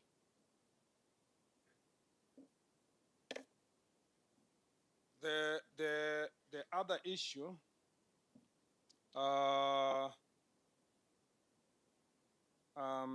something I wanted to emphasize here that the pastor raised was about religious extremism. Initially, religious extremism was considered to be a problem with the Muslim faith. But now we have a big problem with Christian faith. So extremism is extremism depending on. And I don't think it can be called Christian faith. It's just that those who are posing as Christians, because that's not Christian doctrine. Just the same way that those who are using Muslim faith to mislead people are doing the same. I want to say that it's important here in Siaya, we cooperate the security sector. Chiefs, please. What happened to this thing of being brother's keeper? When you hear that there's a problem in certain part of the community, call Baraza, talk, create awareness. The story of Jared, is he called Jared, the guy who left here, all the way after being rescued in Chakamaraj and brought all the way to Siaya. Left here again all the way with his children to the same neighborhood. Na akaenda kusupervise watoto wake one by one, wakistarve to death. It is just unfortunate. And you know, no matter what we say about security, nobody will police everybody everywhere. So the only way is to have community cooperation so that we can be able to deal with this issue. And Siaya is also vulnerable because of that, and I think all of us need to deal with this issue. You have raised the issues of your welfare. So larger ni summarize. One, nimewambia for the village elders, that issue is being dealt with. I have done the CAB memo. I'll present the CAB memo to cabinet. Once cabinet gives directions, we will see how to facilitate village elders, not to give them salary. Government is unable to give salary to village elders because those who are salaried are employed in a particular way. But facilitating so that they can do their job, they have airtime, they have a torch, they have gumboots, they have something, umbrella, you know, and something small. They can pay for SHA and so forth. That's something we are thinking through. Number two, administrative units which are here. Some date back to 2016, 2017. I have realized that also compared to the population, some of the locations, sub-location, your requests on these administrative units are very justifiable. But we received a very small budget the other day. We are sitting after next week when we are done with Jukwaa to look at the map of the country and see the little money we have received once exchequer, there's an exchequer release, how many locations can we operationalize, how many sub-locations, who needs more, who has been marginalized for long, and I'm sure this county is going to get at least the operationalization of the sub-county and divisions and some of the locations and sub-locations. On the issue of your promotions, I have already said that. Career progression for the chiefs and assistant chiefs, we will work with Public Service Commission so that we anchor it properly, including up to for what period of time. And that applies everybody to the SCCs. The SCCs are also asking about the promotion from 2021 that will be sorted, at least 4 years. Is not as worse as the cases of 10, 15 years. That one is going to be dealt with. And also the SCCs who are yet to go for training, about 300, we are going to sort that issue. As I said earlier, we want to have a clarity on how to promote police officers and how also to transfer them. That after this, that policy will be established and made sure that it is properly in place. Many of you, especially Ngao officers, have said that if transfer are to happen, the time it happens, let it happen at the end of the year so that those who are with their children in their workstation can prepare for a different school for their children the next financial year so that people are not paying school fees in the middle. On the matters of extraneous allowance and all those other issues, including the AIE, we are going to have to look at it based on the budget and see how to rationalize and timely delivery so that it can facilitate your services. These things require very huge budget. So there has to be clear engagement of different sectors, treasury, ourselves, public service, and then our parliament can be able to budget accordingly. There are certain things that are straightforward, like uniform. Uniform, since 1963, every chief was going to Embakasi to get a uniform. True or not true? And sometimes the uniform was not of the right size. Yeah? Ilienda huko Makueni huko. No, it was Kitui. Kapata chief mwingine, haona sura ni mwanaume lakini ni kama amevaa marinda. Kumbe longi yenye alirushiwa kwa Embakasi ilikuwa kubwa. So hata hapa katikati huwezi ona inatembea. Nikauliza why were you given that? Akaniambia ati tuliambiwa ati nilirushiwa, nikasema mimi ni mwepamba. Ati nikaambiwa ati jikaze huko mbele, enda ujaribu na fundi. Kabla hajapatana na fundi, waziri akakuja, so akavaa ndio akuje mkutano. So nimesema uniform ipelekwe sub county. Mlipata uniform zetu kwa sub county, si ndio? The latest uniform was delivered at sub county level for the first time. And nimesema kila mtu apimwe itoshie size yake. Kuna issues ya mobility pia we are dealing and so mmeshasikia also pia kwamba all expecting chiefs, ngao officers, police officers sasa wakuwe pia na uniform yenye they can wear when they are maternity. Hiyo ni kitu kubwa sana kweli yenye inashinda watu kununua nguo tu ya maternity, na inaweza kuwa debate ya Kenya mzima. Ati mtu akikuwa expectant na anaambiwa asenda uvae nguo yenye unataka mpaka mwaka moja, mwezi 9 ishe, kama mwezi 4, mwezi 5. So we have said that we should also facilitate our officers to get their uniform kama wamevaa maternity dresses. Yeah, mzuri sana. Yeah. Ulikuwa una survive aje? Officer. Unavaa civilian. Inakubalika sasa tuvae uniform? Yeah. Ni mzuri tuwe na uniform ya wamama. Yeah, it is okay, sir. We'll appreciate. Yeah, thank you. Thank you. Yeah, thank you very much. Haikuwa yangu, niliambiwa huko Kirinyaga. Naambiwa tunataka uniform. So pongezi. And then so your uniform ikwe tumekubaliana 1 month, is it 1 month? Within a month. Yeah, within a month. Wenye wanakuwa expectant waanze kupewa uniform within the next 1 month. Thank you very much DIG for all the ngao nini na nimesikia huko na chiefs wenye wako expectant, so nitakuja huko. Alafu what was the other issue? Mobility is a big challenge. Magari, true. There is a procurement process going on for the police that should be ready in the next I hope by December. There has been back and forth between Treasury and ourselves. I hope we can be able to do another leasing of 3,000 vehicles, and then we distribute fairly, you know, depending on the need. Please, magari kikuja, I like what the DCC said. We must share. Yeah, tutumie sisi wote. Usiseme mimi ni wa AP, siwezi patia wa KPS.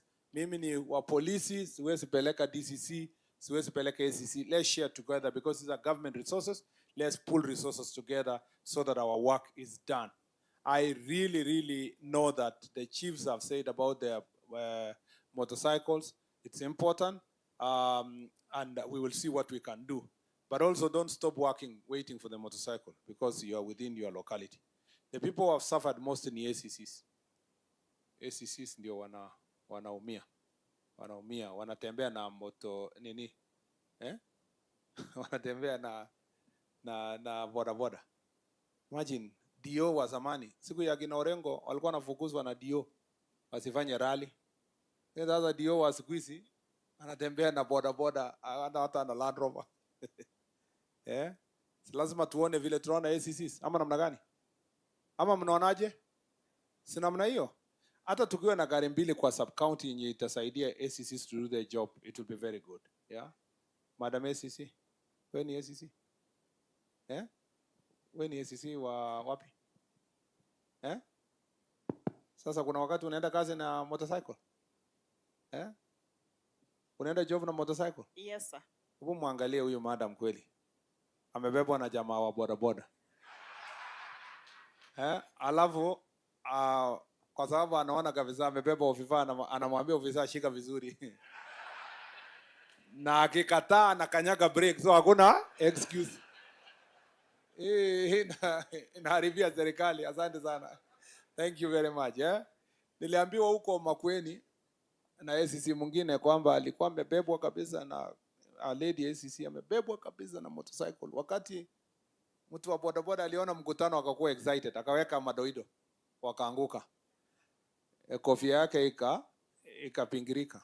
Ati mtu akashout kwa mkutano akasema serikali imeanguka. So we need to take care of the ACCs, and we understand that. DCCs, please facilitate the ACCs. Yeah, we will find ways of keeping at least a car, maybe kwa every sub-county ya kusaidia ACCs when we do the whatever. But please facilitate them watembee kwa heshima. I know some of you are living behind kiosks.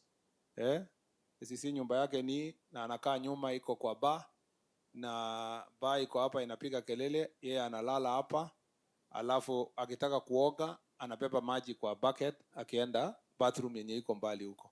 So those are some of the things we want to sort with housing project. There is a plan kujenga 17,000 houses for police officers, and in most of our counties we'll distribute fairly to housing project.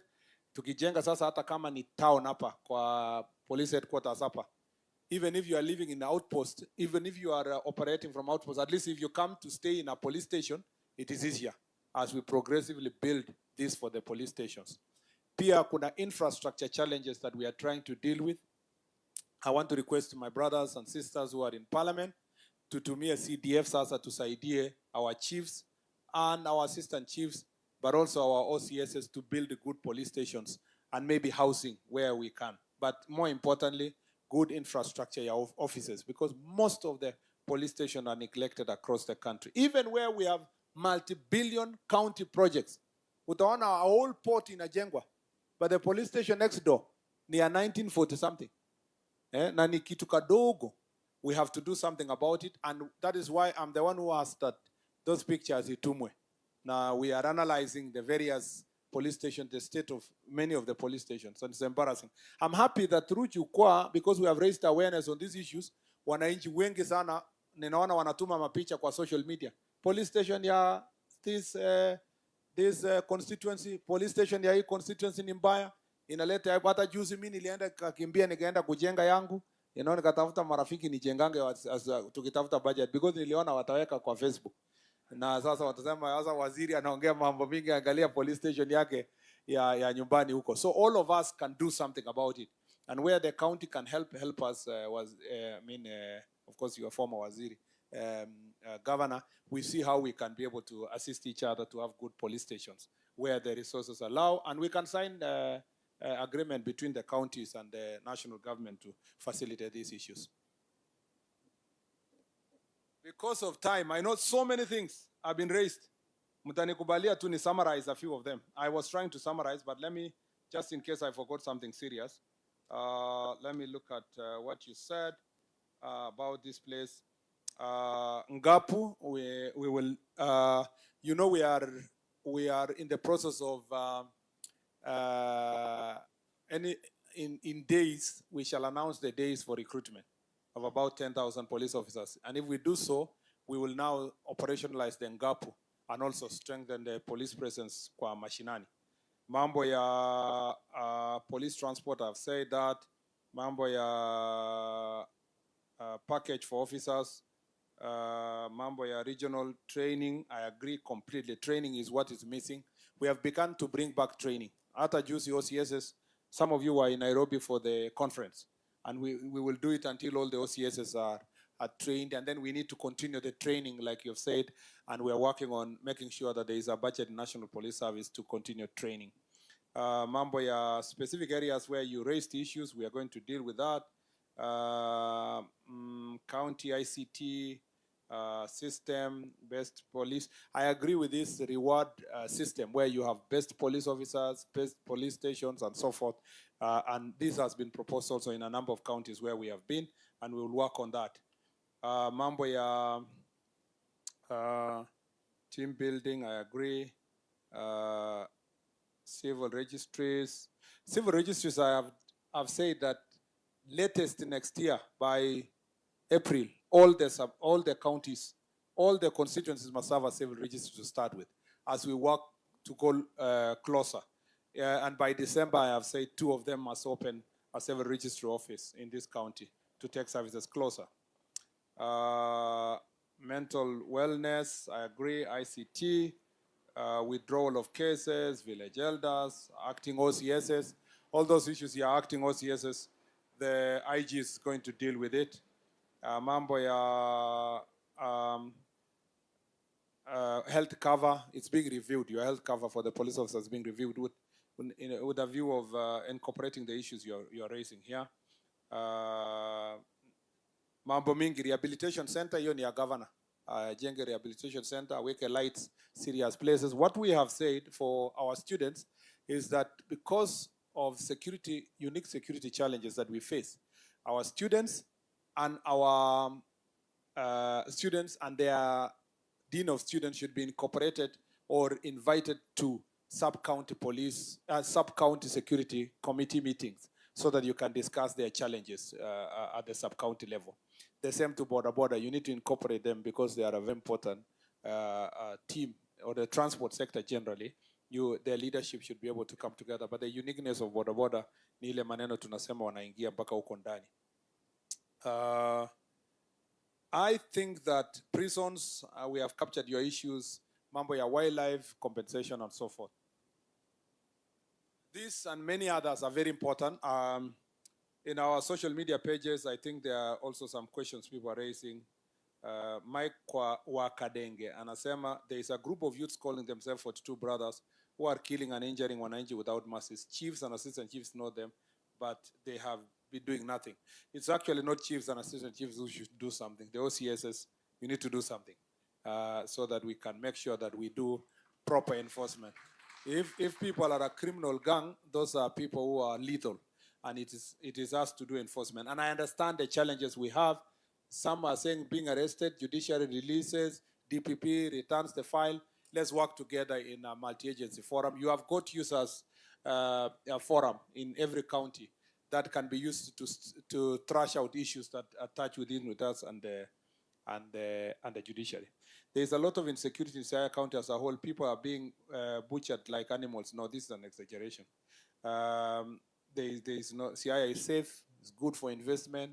There are challenges of insecurity here and there, like any other county, but it is not even as severe as sometimes can be exaggerated in such statements. So, Bwana Wakadenge, whereas we agree that we have challenges, Siaya is safe, it's a good place for investment, people are going about their business. We have challenges for security and we will deal with them. But it is not to the extent of saying people are being butchered every day. That is not the language for this place. At least that's not a security assessment. Paul Oyuga Oriaro, kindly establish a police post at North Yimbo Chief Office, Usigu Sub-County to curb the increasing case of insecurity around the area. Wapi mtu anatoka North Yimbo, chief wa North Yimbo? Ako wapi? Ama ni ma-chiefs? Chief, iko shida huko nataka police post? No, you don't need a mic. You don't need a mic. It's just okay. You have shida kama hiyo? OCS wa area hiyo? Wapi OCS mwenye anakava North Yimbo? Ni Usenge, eh? Do we need a police post like this man is saying?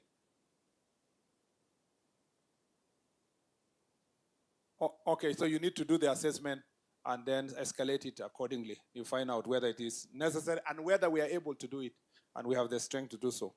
Leonard Wasonga, kindly do a spot inspection of matatus over all public transport overload passengers. That is true all over the country. Now, this is where it is not just the traffic department, it is also members of public. Matatu inabeba 14 na unajua. Na we bado unaingia unasema tu tupendane tuingie. We also need to take responsibility as citizens, because if that matatu ikipata accident, we are losing lives because of that irresponsibility. We need officers in Oyunde police post. We will see what we can do. As a resident of Siaya, one challenge that we do face, that was Onya Aindo, na mwisho Opondo Lawrence. As a resident of Siaya County, One challenge that we do face is that our police officers do not have houses. They live in houses that resemble those that were used by colonialists. Kindly address the issue of plus patrol vehicles and motorbikes. That is through Opondo, and that I had answered earlier that that's some of those issues we are dealing with. Mimi nashukuru sana. Kwa hivyo, sasa at least nimeattempt kujibu.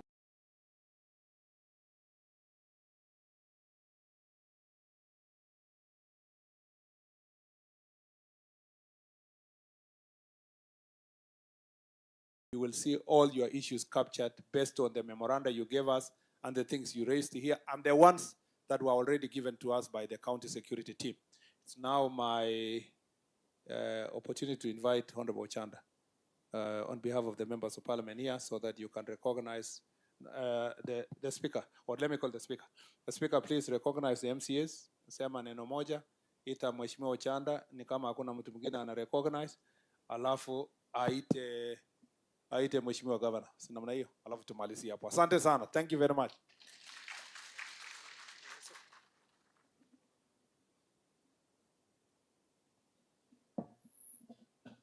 Makofi mazuri kwa Bwana CS. Bwana CS, this is the political class.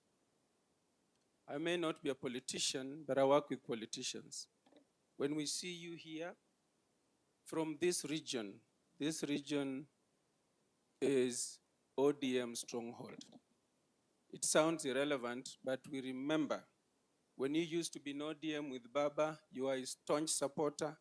And every time you used to be on TV, we could all be glued there. Can you clap for the CS?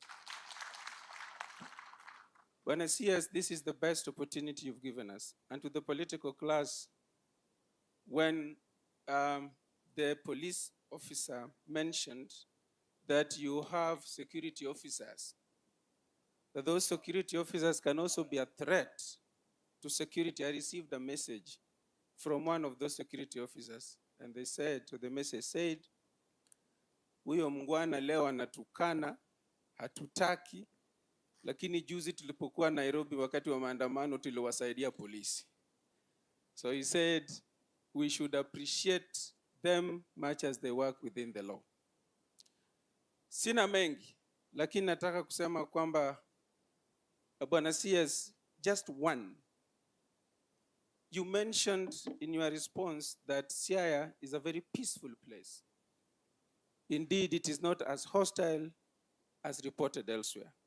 But I'll request, as I introduce MCAs, that just 2 MCAs from Game to give you the picture about security situation in Game. Then you will indeed appreciate that much as it is not as bad, but the deaths are threatening because the manner in which they are executed. May I introduce members of the County Assembly by way of standing? I'll just recognize you. Muamke tafadhali, kama kuna mic wapewe. Hakuna kuzungumza, ni kujitambulisha. Or I just they're the only politicians who are here. Please, please, please. Just your names, please. I know there's no time. Just your names, please. In the interest of time, if you speak much, I will then take it back. I'm Jambo. Just say your name. Shalom Odoro Tieno. So, representing youths.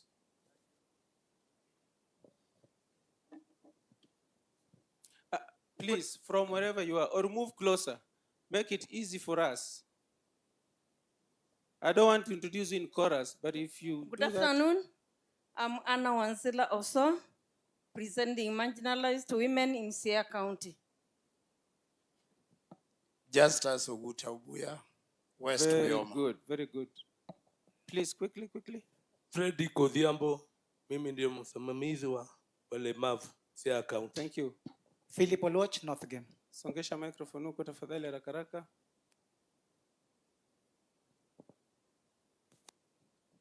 Udwar Peter Ukwala Ward.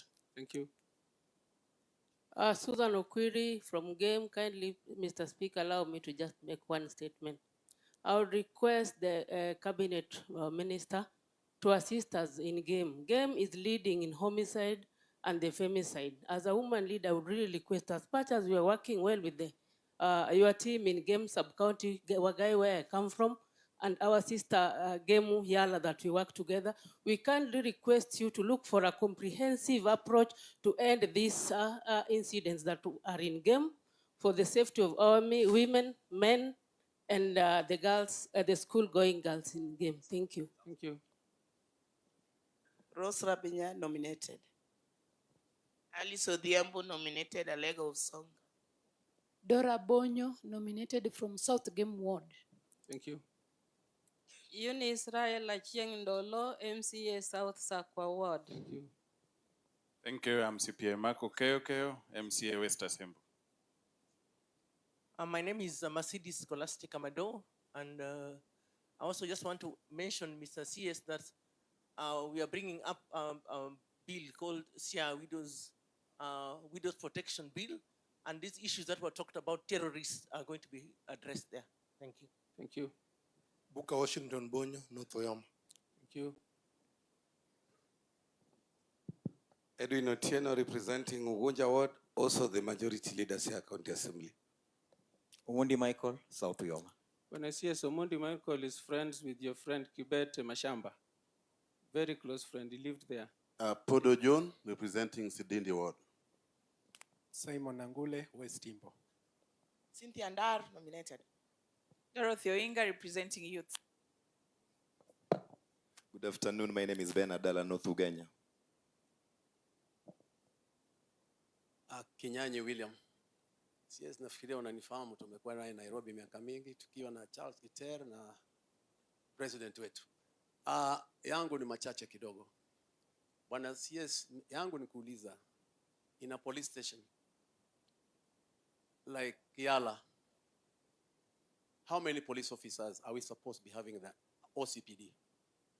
Because I think in Game Yala, the police officers there, they're not enough. And I'm also having a small discussion with the OCPD. He also has a problem. When the officers being transferred there, somewhere, somehow, they influence their way. The transfer is being transferred. So this is also giving a very hard time to the officers manning those stations. So if anything can be done, that any officer above, if you've been posted to a police station, nobody should interfere with the posting. That is also really affecting the police station. All in all, Yala has been having a problem, but I think it's being managed with a few officers that we have. But something should be done, because insecurity in that area is very bad.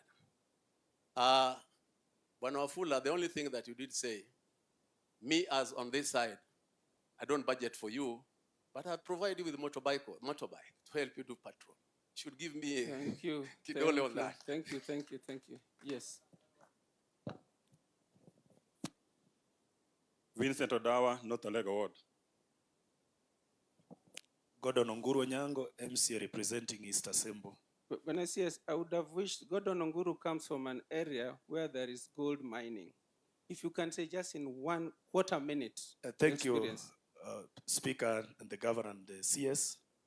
I would like, as you have said, that my area, we have artisanal mining going on. But the worst situation we have now, as a political leader, you are only looked after when an incident has occurred. Nowadays, because most of these lands are owned individually, people just start digging. And there is a lot of holes which are very hazardous to our community. So there should be some regulation and measures from the ministry to control the vice. Thank you. Thank you. Thank you so much. I'm Oduro Dongo. I'm the Deputy Speaker, Siaya County Assembly. Thank you. Next. Thank you very much, Mr. Speaker.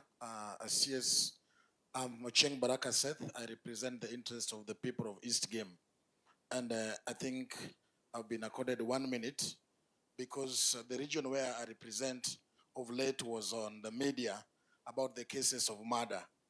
I want to say that the police that we have are really trying, Murkomen.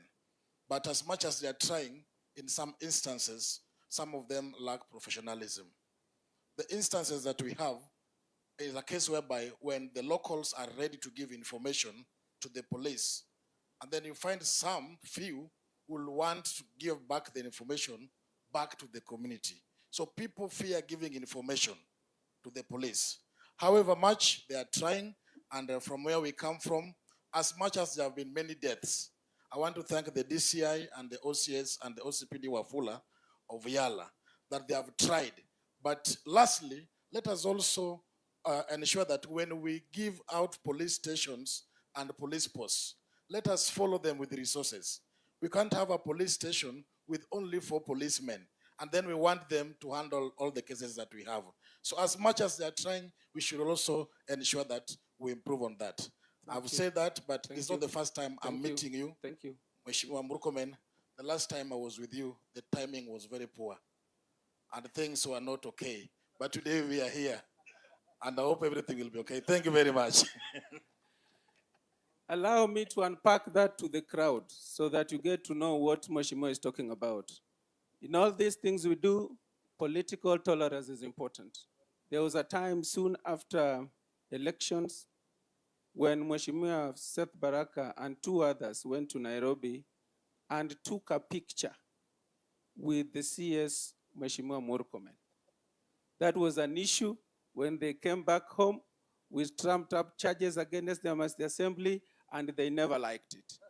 Today, we are very happy. In fact, I'll be bringing him to your office so that we take another picture and brand it broad-based government inawezekana. Now, that is the last. May I now ask members of the county executive that are here, you just stand up. We recognize you, so the CS. County Executive Committee, thank you very much for coming. Then members of the county, not members, staff of the county assembly, wherever you are, thank you very much. Thank you for coming. Lastly, Bwana CS, this is the best opportunity because we are recognizing that in all we do, even on security matters, political coexistence is important. Bwana CS, some time back there was demonstrations, and I want you to please understand this.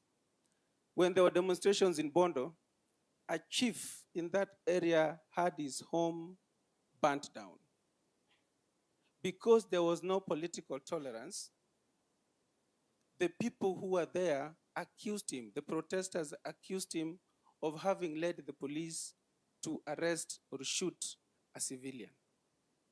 The police are reported to have executed this. The politicians are accused to have sponsored this. The chief is accused to have identified the person, the officer to have shot.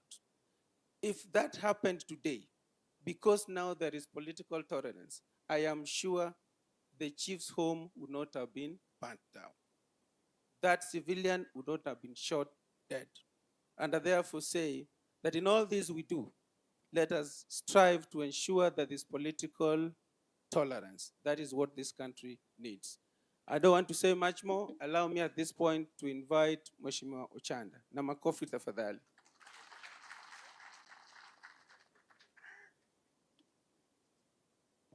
Now, thank you very much, CS. CS, I think from what I've seen, the interface and interaction is superb, it's good. And it's an exercise that I think you need to run on with. And you need to run on with when we escalate it beyond this, such that maybe you also take time to cluster the members of parliament and have time with them. Even after this, you can join Kisumu, Siaya again together for 1 hour or 2, just to see that some of these things, like now I don't have time, but I had much to say. So if that can happen, it may help us a great deal. I only want to mention 1 or 2 things, and very quickly. The first one, the matters lake security. I think we've not taken, or the government has not taken time to understand what the problem there. The problem that we have in the lake may not just be placing these units that we are requesting. Units may be good, may be temporary, but you need to understand that economy. Where the problem is fish. Fish is born in Kenya, and fish goes to Uganda. Fishermen must follow it. It's as simple as that. So it's a bit more complex that when you want to look at it in terms of security alone, there may be more things that you may need to look at. So I request that if you can have a little bit more time, get a small group of people, including myself, those of us who are born and bred there, we'll isolate some of the critical things that we have there. They may not just be issues of security units. The other thing I will bring, CS, is I've been a member of parliament now in Bondo for like 13 or 12 years. I've gone through a lot of experiences now. I may not have that time, but let me isolate two or three things. Number one, the image of the police. The image. I don't know, but if this example I want to bring out can help. The new unit, the new sub-county unit that was created, an AP commandant is posted. And then I think in the process, when it's to get new or additional officers, the request is made from different bases and units or different stations. When those stations are releasing one or two of their staff, they release the worst. They release the worst. So, and that station, where they were headed, or where they were coming to, is basically 800 meters away from my home. All the first 5 officers that got there, the same day, all of them were drunk, all of them didn't know where they were, all of them were running around in the village looking for food. They didn't have anything to eat. Imagine your officers running around in the villages of people that they have never met before, looking for food. And then they were drinking all manner of things that they found there. The following day, what the villagers were saying, is this the meaning of the new sub-county? So if you want to get those who are making the image of the police look the way it sometimes appears, get all the stations or the bases, tell them to isolate for you the people that you give a different assignment. They release for you the worst. And the worst is exactly what the public is seeing as the image of the police. It will help a great deal. The second one, which again is an observation, is you mentioned, you alluded to it. For the period that I've been a member of parliament, I've worked with 13 DCCs. 13 in 13 years. So meaning that an average of 1 per year. Yet there are those that have been there for 3-4 years. So you can imagine, there was a year that I think I worked with 5 different DCCs. So if you are with DCC like that, how will they settle down to work? That's a big problem. Then, in the same way, I've also worked with close to 7 OCPDs in the same period. Most of this, every single time they come in, they are given. Because they know, we know the criminals that are there. We know the thugs that are there. Allow it to grow for a while, it becomes these big gangs that we are talking about. They start in a very small manner. And they start particularly in these small towns of ours. They are there. Whether they are for hire or forever, they are thugs. They are goons. They are bad people. And we know them. People know them. This list, the names are given. Sometimes the beginning of when we have new officers, OCPD, DCIO, our DCs, we give these names. But if you followed the list that was given for the first time that I was there, the first 10 people, I don't think 8 have been arrested. They keep doing the same things. They're the same thugs.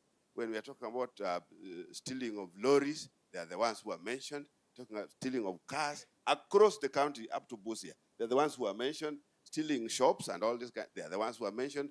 But they are still there. And they are known. What do we do? So that's something that I thought is important that you get to have. Because it's like there's a problem somewhere, where even those who are arrested in one day, the second day, they are released, the third day, minus any charges. And I think it's growing. And if you allow it to grow the way it's going, we get into the thugs like now the regional commissioners are fighting within Kisumu. The very final one is another experience again, is in terms of the police and the chiefs. You've mentioned it, let me not go to it so much. But there is a big issue. Then there's a big issue in the criminal justice system in terms of how ODPP and all these things, there are things that when we have time, I want to believe, particularly when we meet with the members of parliament, we can help you isolate them. I sympathize with you, CS. You are the CS that has to be in parliament almost every week to answer this kind of questions. Questions to do with the issues of security. This may be shortened if we have a time, we meet groups of members of parliament, either per region or whatever. Then you reduce your going to parliament to answer these too many little questions about every other thing that is happening. So with that, because of time again, and because I also have an idea how we can get to you, let me stop at that point. Asanteni sana. Oh, yes. Then let me take this single opportunity to bring our governor, Governor James Orengo. Because we are bringing the governor, there's one or two things that were mentioned. But I think this one's, Governor, if we had a situation where our county commissioner will take this thing and sit down with you, like the issues of, somebody may be blaming you that either they are prisoners or remandees are taken to hospital and then money is required. Sometimes they think you know. So I think maybe they need to take time so that some of those things are put together and you see how to address them. Karibu sana, Governor.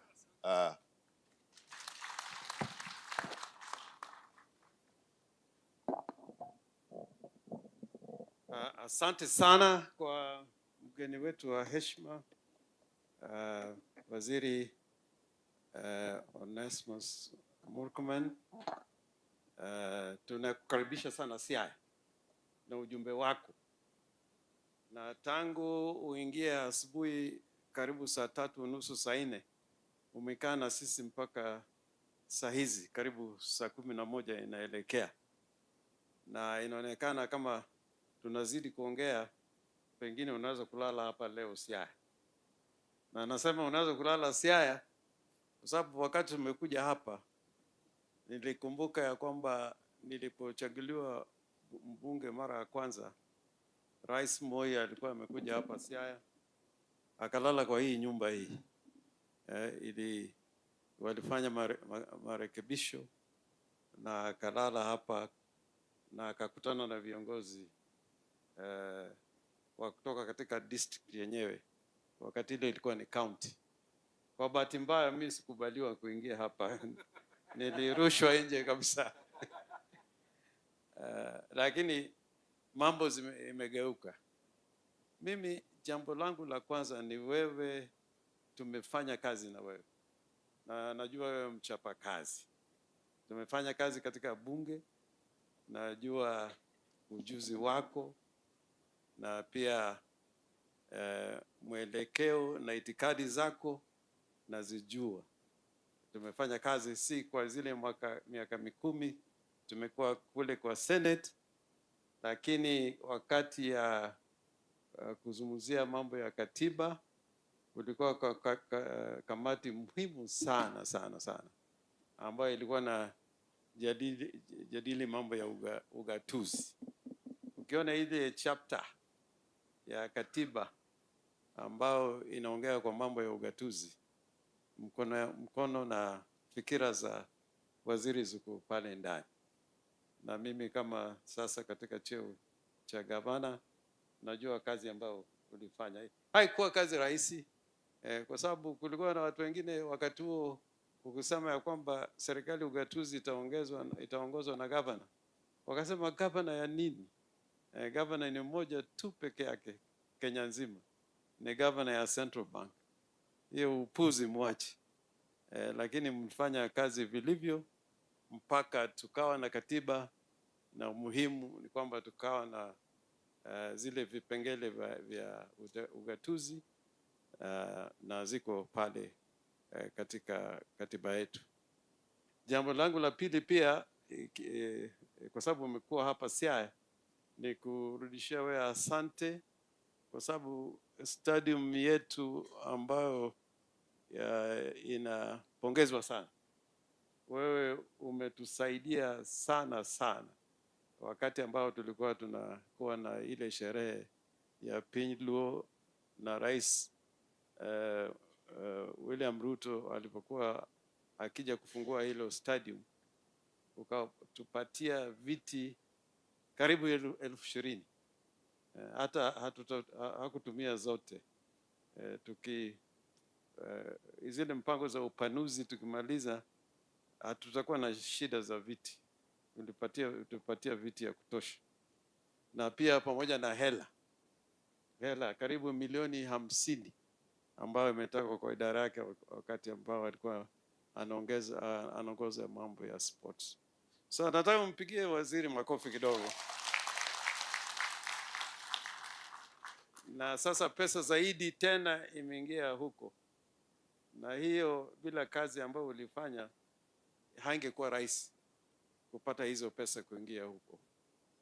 Mimi tumeongea kwa ofisi na sitaki kurudia yale ambao yamezungumzia. Kuna yale ambao yamezungumziwa hapa na tuliyataja wakati tulikuwa katika ofisi yangu.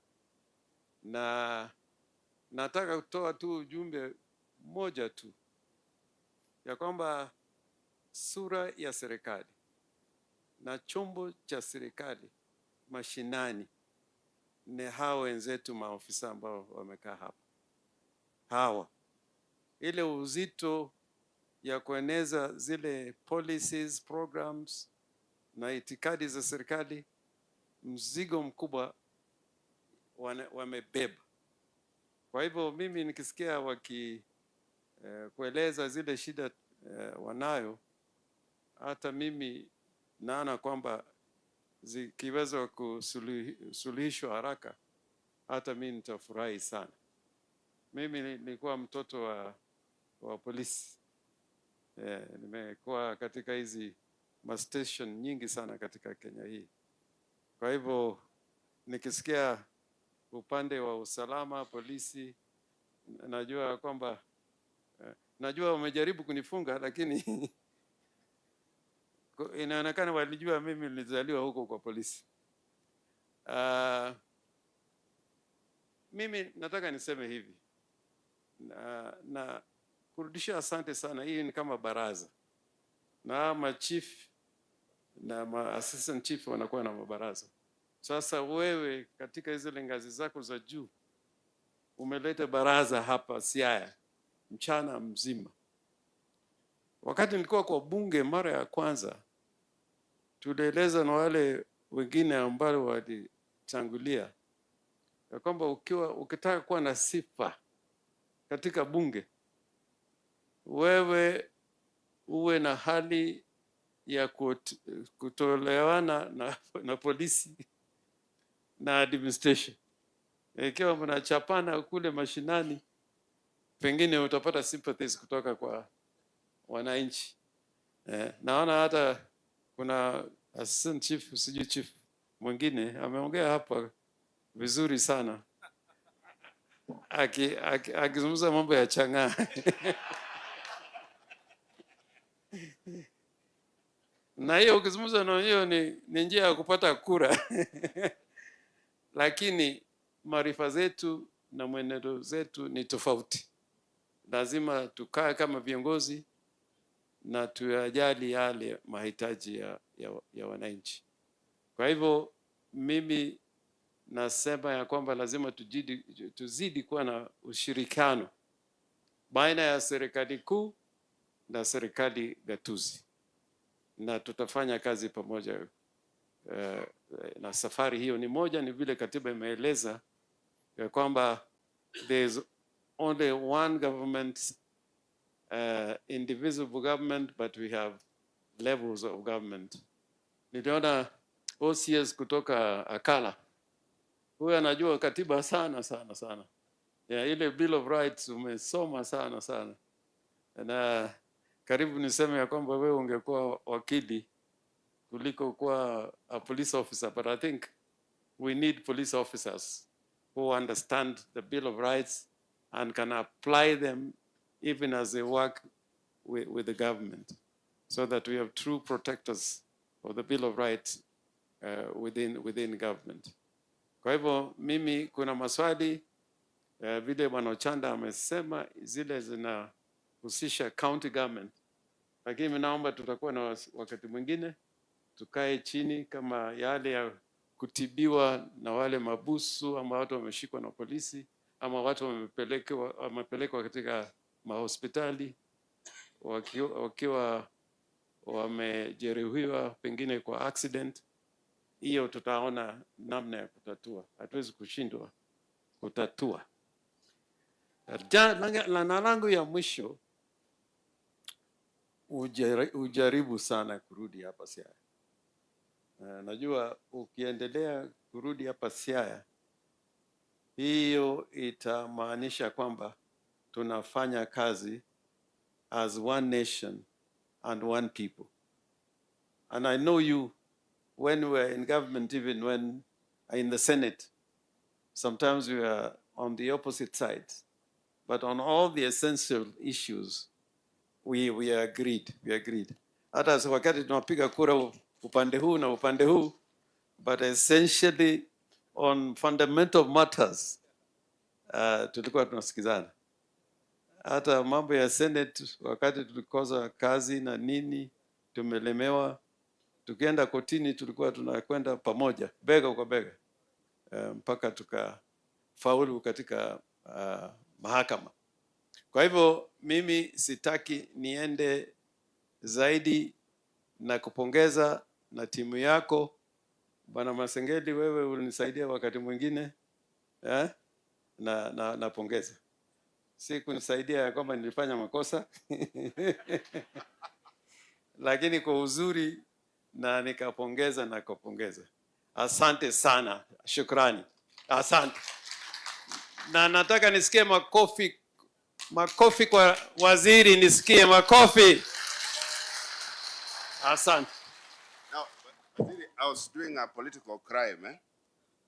Apparently, Elisha Odhiambo sent a representative. Okay. And we can't allow him to talk at this moment, but he has some letter which I think was to be presented to you. So let's recognize that Elisha sent in a representative. I don't want to go with that. Pigia makofi representative ya Mheshimiwa Elisha. Bas, nikimaliza nataka kushukuru sana Mheshimiwa Gavana James Orengo ambaye nimesema tayari. Sikujua kwamba anajua Kiswahili. Nilifikiria mimi niko afadhali kwa mambo ya Kiswahili, lakini nimeona kwamba ako na Kiswahili mufti sana. Ningependa kumpongeza, na nilisema kwamba yeye ni gavana mstahiki ambaye nimekuwa nikimwangalia kwa miaka mingi sana. Mheshimiwa Gavana, hata leo umeonyesha kwamba wewe ni mtu mpole, mnyenyekevu. Kwa kuketi tu hapa na kutusikiliza sisi, nimejifunza kitu kwako, kwamba wewe sio mjeuri vile unakuanga mkali. Unaweza kuwa mkali lakini ni mnyenyekevu. Kwa hivyo tunakushukuru sana kwa kukaa na sisi. Nashukuru Mheshimiwa Ochanda, sikio Mheshimiwa Speaker. Umekuja hapa na waenzi sana, na washukuru sana. Ile mambo yote ambayo imesemwa hapa, ningependa kusema kama vile gavana amesema, nitarudi tena. Na siku ya kurudi haitakuwa kwa baraza kama hii. Nitarudi tuende huko mashinani. Tuende tuone mambo ya security ya huko ndani. Tuende baraza kufungua new sub county, kuja kuangalia kazi huko ndani. Sitarudi tena ya kukaa tu sehemu mkutano kama huu. Leo ilikuwa ni kutengeneza base yenye tukirudi sasa tunaona tulikubaliana hivi, tukisonga mbele. Pia ningependa kusema kwamba yale yote Governor Orengo amesema ni kweli. Lakini hajasema kitu moja, kwamba alipokuwa waziri wa mashamba, yeye ndio baba alimwambia atafute CV yangu ndio akanipatia kazi. Kwa hivyo yeye pia amenisaidia hapo awali kutoka ile directives ya Prime Minister. Na mimi ni kijana ya baba. Hata wakati tulikuwa tunashindana, generally watu walikuwa wananisuspect. Nilikuwa generally watu wana suspicious. Wanagiona hivi na kama kungekuwa na shida naambiwa pigia baba.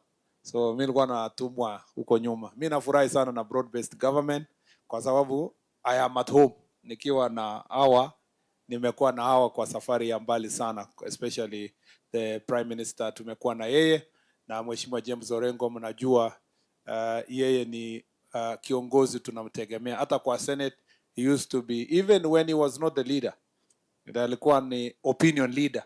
Akishaongea hiyo maneno hata speaker anakubali, na ilikuwa inaniletea hasara sana. Nilikuwa naona wivu kwamba speaker wa Senate anategemea mtu ya opposition, lakini nashukuru sana tunafanya kazi pamoja. Kwa hivyo nawashukuru, asanteni. Kabla tujaondoka, ningependa kumpatia kwa niaba ya wale wote tumekuja DIG Masengeli afunge mkutano. Thank you so much, CS. I know we are racing against time and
of court. Allow me to talk on two very briefly.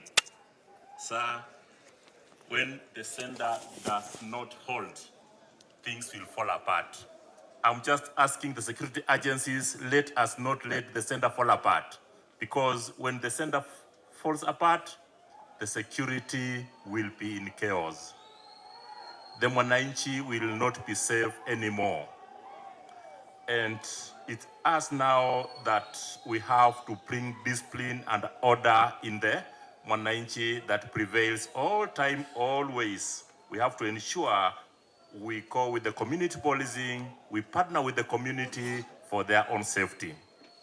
Sir, the other one is arrow of God. When a man brings home firewood invested with ants, he should not be surprised when he is visited by, or when lizards pay visit to him.